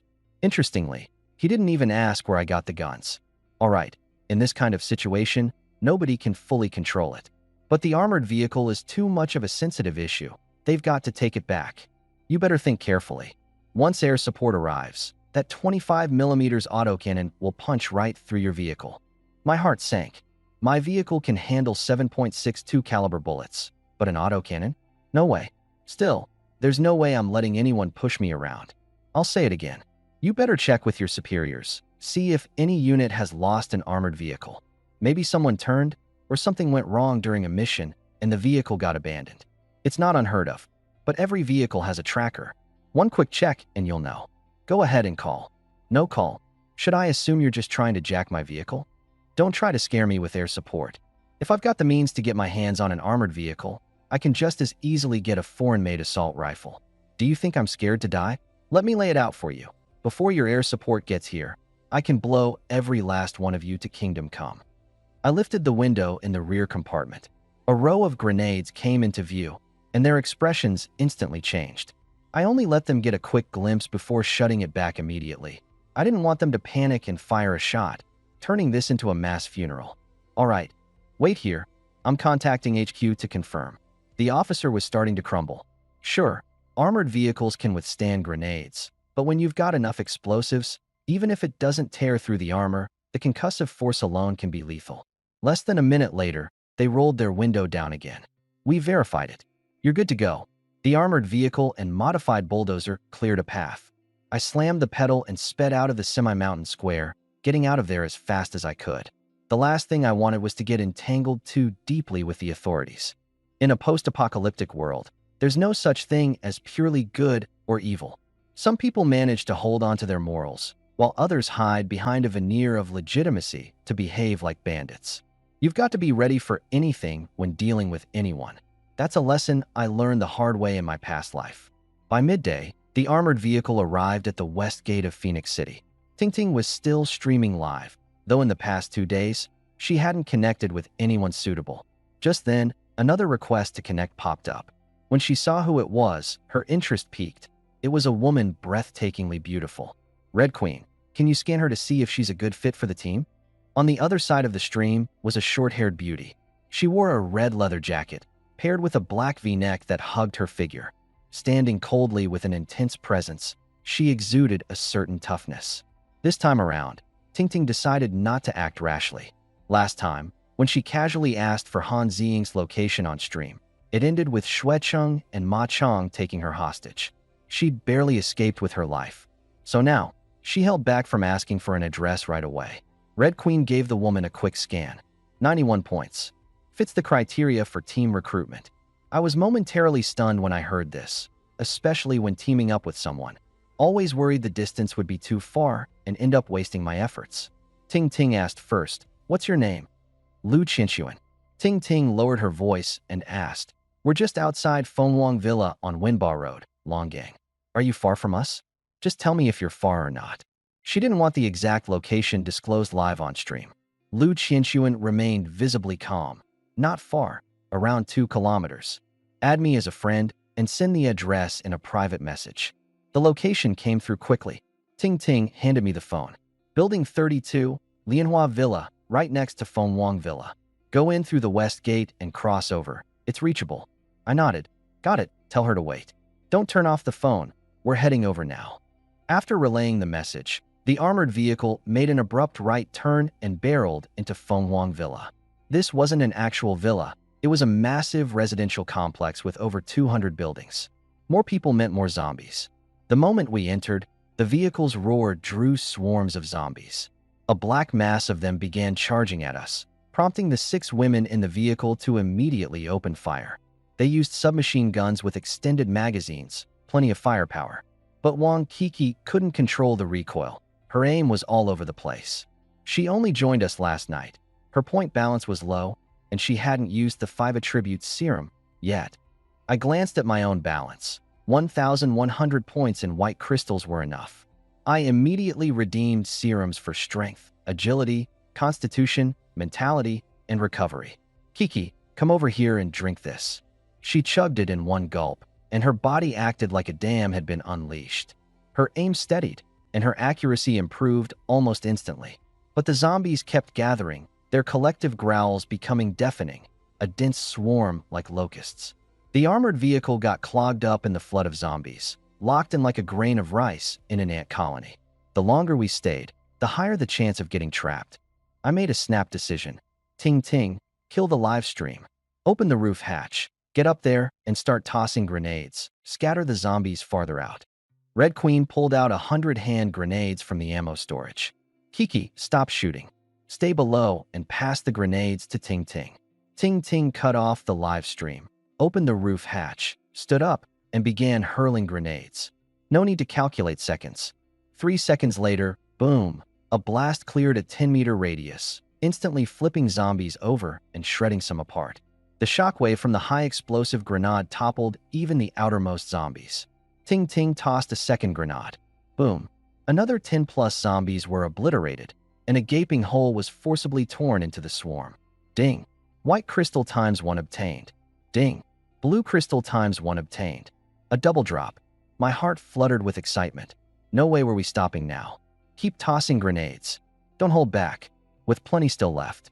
On Leiqing Road. 1-1, Yu Kursin, Han Ziying, and Yi Xiaowan, seated in the back of the armored vehicle, took the task of providing cover fire.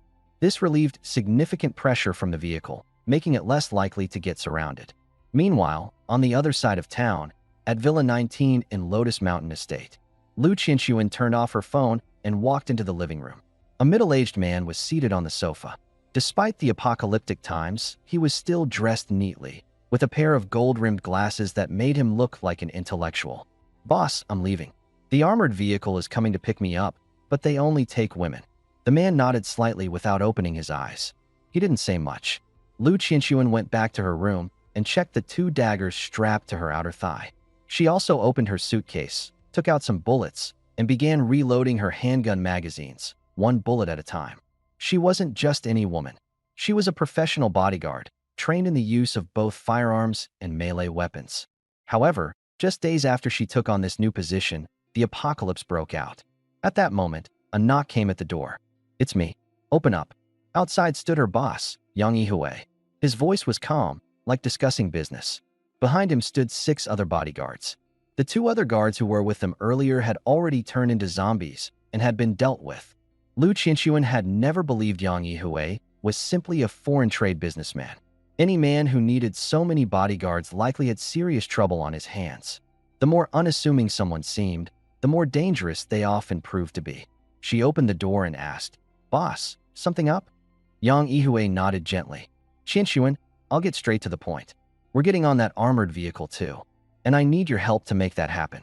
Lu Qianxuan's gaze darkened. "And what kind of help are we talking about?" Yang Yihui calmly uttered 4 words, "Kill them. Take the vehicle." His words were delivered in such a tranquil tone, yet they hit like a knife striking the ground. Lu Qianxuan didn't agree immediately. Originally, all she had to do was wait for the armored vehicle to pick her up and she'd be home free. There was no need for her to risk her life with whatever violent scheme he had in mind. But she also understood this wasn't a request, it was him forcing her to pick a side. She glanced at the 6 men behind him. Their hands were tucked behind their backs, clearly gripping firearms with safeties already off, ready to fire at any moment. At best, she could take down 2 of them instantly. But if the other 4 fired simultaneously, she'd be dead. Holding Yang Yihui hostage wouldn't work either. In this apocalypse, anyone could take charge. If he were restrained, his men might even kill him on the spot and then turn their guns on her next. After 3 seconds of hesitation, she suppressed her anger. "All right, lay it out for me. What's your plan?" Yang Yihui gave a refined smile and adjusted his gold-rimmed glasses. "It's simple," he replied. We'll lure a horde of zombies here and have them surround the villa. When the armored vehicle crew calls you, you'll tell them you're trapped and can't get out. They'll definitely send someone to save you. They did the same thing for you at the gym last time. For the past 2 days, he had been carefully. I've been watching Tingting's live streams carefully, figuring out every move she and her team make. Lu Qianxuan had stumbled upon their streams a long time ago, but never connected with them right away. She needed to be sure they didn't have ulterior motives. After monitoring for 2 days, she saw with her own eyes how my convoy rescued Yu Kursin and Han Ziying. Only then did she let her guard down and reached out to Tingting. So, what you're saying is, we wait for them to come save me, and then turn around and kill them. Yang Yihui quickly waved his hand. That's not the plan. When they come to save you, their armored vehicle will surely have people staying behind. The women can die, but that captain, he needs to stay alive. Cripple him if you must, just don't kill him. If we capture him, we can force the people inside the armored vehicle to come out, and then we can seize the vehicle. Lu Qianxuan took a deep breath and nodded. Got it. Yang Yihui, however, didn't take his eyes off her, as if waiting for an explicit agreement. The air grew stifling, pressing between them. Finally, Lu Qianxuan forced a smile. All right, I'll work with you. Yang Yihui extended his hand. Pleasure doing business. They shook hands, neither of them showing even the faintest trace of humor. For precaution, I'll need you to hand over your phone and gun for now, Yang Yihui said. Lu Qianxuan sighed, handing her belongings over. She didn't have much of a choice. 6 of Yang Yihui's bodyguards stood behind him, all armed and focused on her. Since the armored vehicle only took in women, Yang Yihui and his guards automatically formed their own group, leaving Lu Qianxuan as the outsider. And your dagger, Yang Yihui added, his gaze shifting to her thigh. Lu Qianxuan felt her temper flare. Really, Boss Yang? Are you that scared of dying? 6 guns, and you're worried about my 2 little knives? Yang Yihui opted not to push further, leaving her with the daggers. The group moved to the living room, where Lu Qianxuan was effectively placed under surveillance. Yang Yihui had the 6 bodyguards draw lots. 3 with red sticks were sent out to lure zombies. The plan was simple. Once the zombies swarmed the villa, Lu Qianxuan would use the situation as a pretext to call for help and lure the people in the armored vehicle inside. Then, the ambush would commence. All right, let's head upstairs, Yang Yihui announced, getting up to leave. Lu Qianxuan blinked in surprise. Why upstairs? He smirked with a significant, almost sly, look. We need to get the zombies into the main hall. Otherwise, that captain won't take the bait. Xiao Yi's usual rescue strategy is to clear out the area around the vehicle first before having you come out on your own.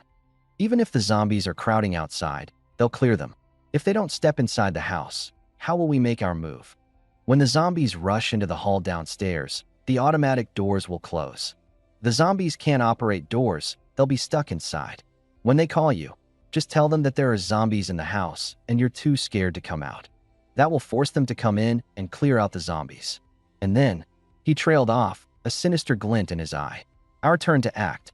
Lu Qianxuan felt a chill run down her spine. This man, outwardly refined and gentlemanly, was scheming to his core.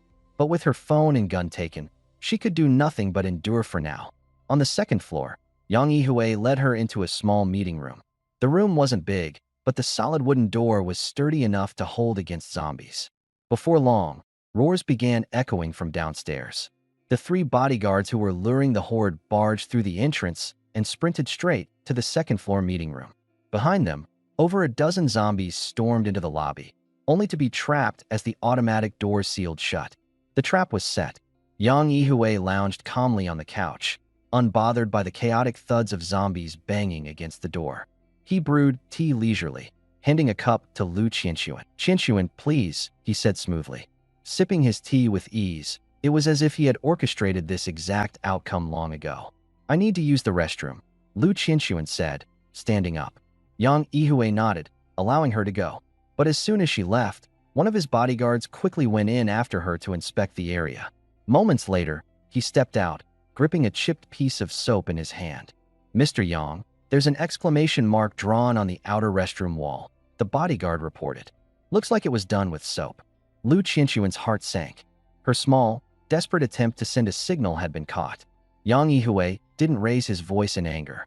He simply stared at her for a long while before speaking in a cold, measured tone. This is the first and last time. That armored truck, I need it. And if you dare pull any tricks again, the consequences will be more than you can handle. Left with no other option, Lu Qianxuan nodded her compliance.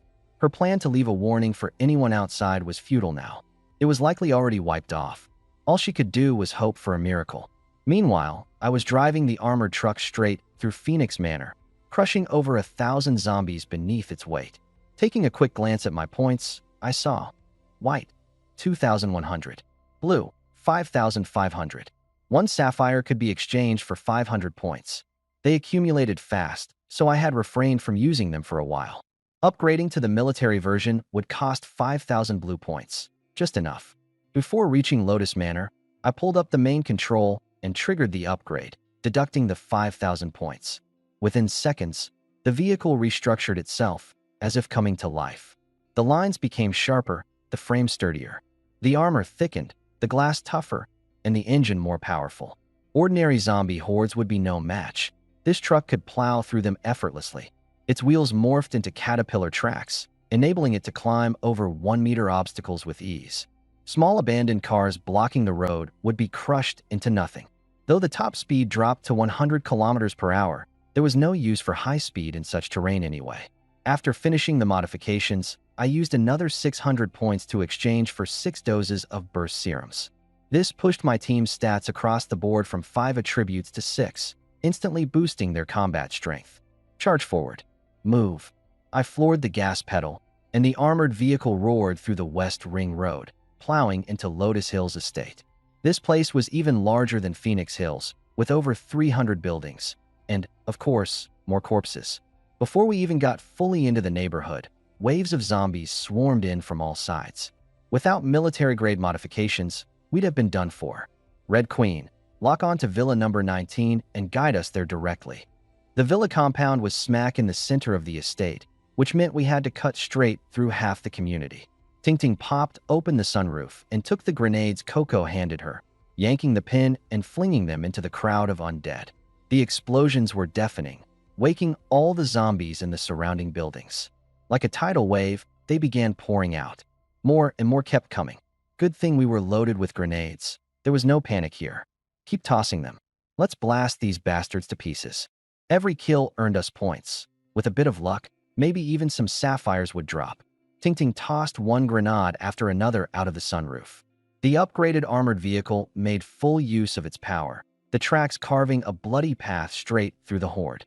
Around 3 in the afternoon, the armored vehicle finally reached the villa area. Ting climbed back inside through the sunroof. The grenade barrage had to stop. The constant explosions only attracted more zombies. It would never end. The crew switched to suppressed submachine guns to clean up the remaining undead. It took over 20 minutes to clear the area. Guided by the Red Queen's directions, we entered the garden of Villa number 19. Inside the second floor of the villa, Lu Qianxuan listened anxiously to the commotion outside, her nerves stretched to the breaking point. She knew the armored vehicle had reached the garden. Her phone started buzzing, but it was in Yang Yihui's hand. He glanced at the caller ID with a smirk. Ting, the live streamer, right? Lu Qianxuan nodded silently. Yang Yihui's tone was cold but menacing, like a blade's edge. Answer it. And keep the same calm tone you've used before. If you so much as hint at anything, forget about walking out of here alive. His face darkened, all pretense of civility dropping to reveal pure ferocity. Lu Qianxuan was sure now. This was a guy who planned everything ruthlessly, leaving no room for escape. Answer. At Yang Yihui's command, 6 bodyguards simultaneously raised their guns, all trained on her. Lu Qianxuan drew a deep breath, forcing herself to suppress every ounce of emotion before accepting the call. Hello? Sister Qianxuan, we're here. The zombies outside are all cleared. Come on out. Yang Yihui's eyes narrowed coldly. He had anticipated their reluctance to leave the vehicle. Lu Qianxuan followed the script he'd given her. Ting, could you guys come in instead?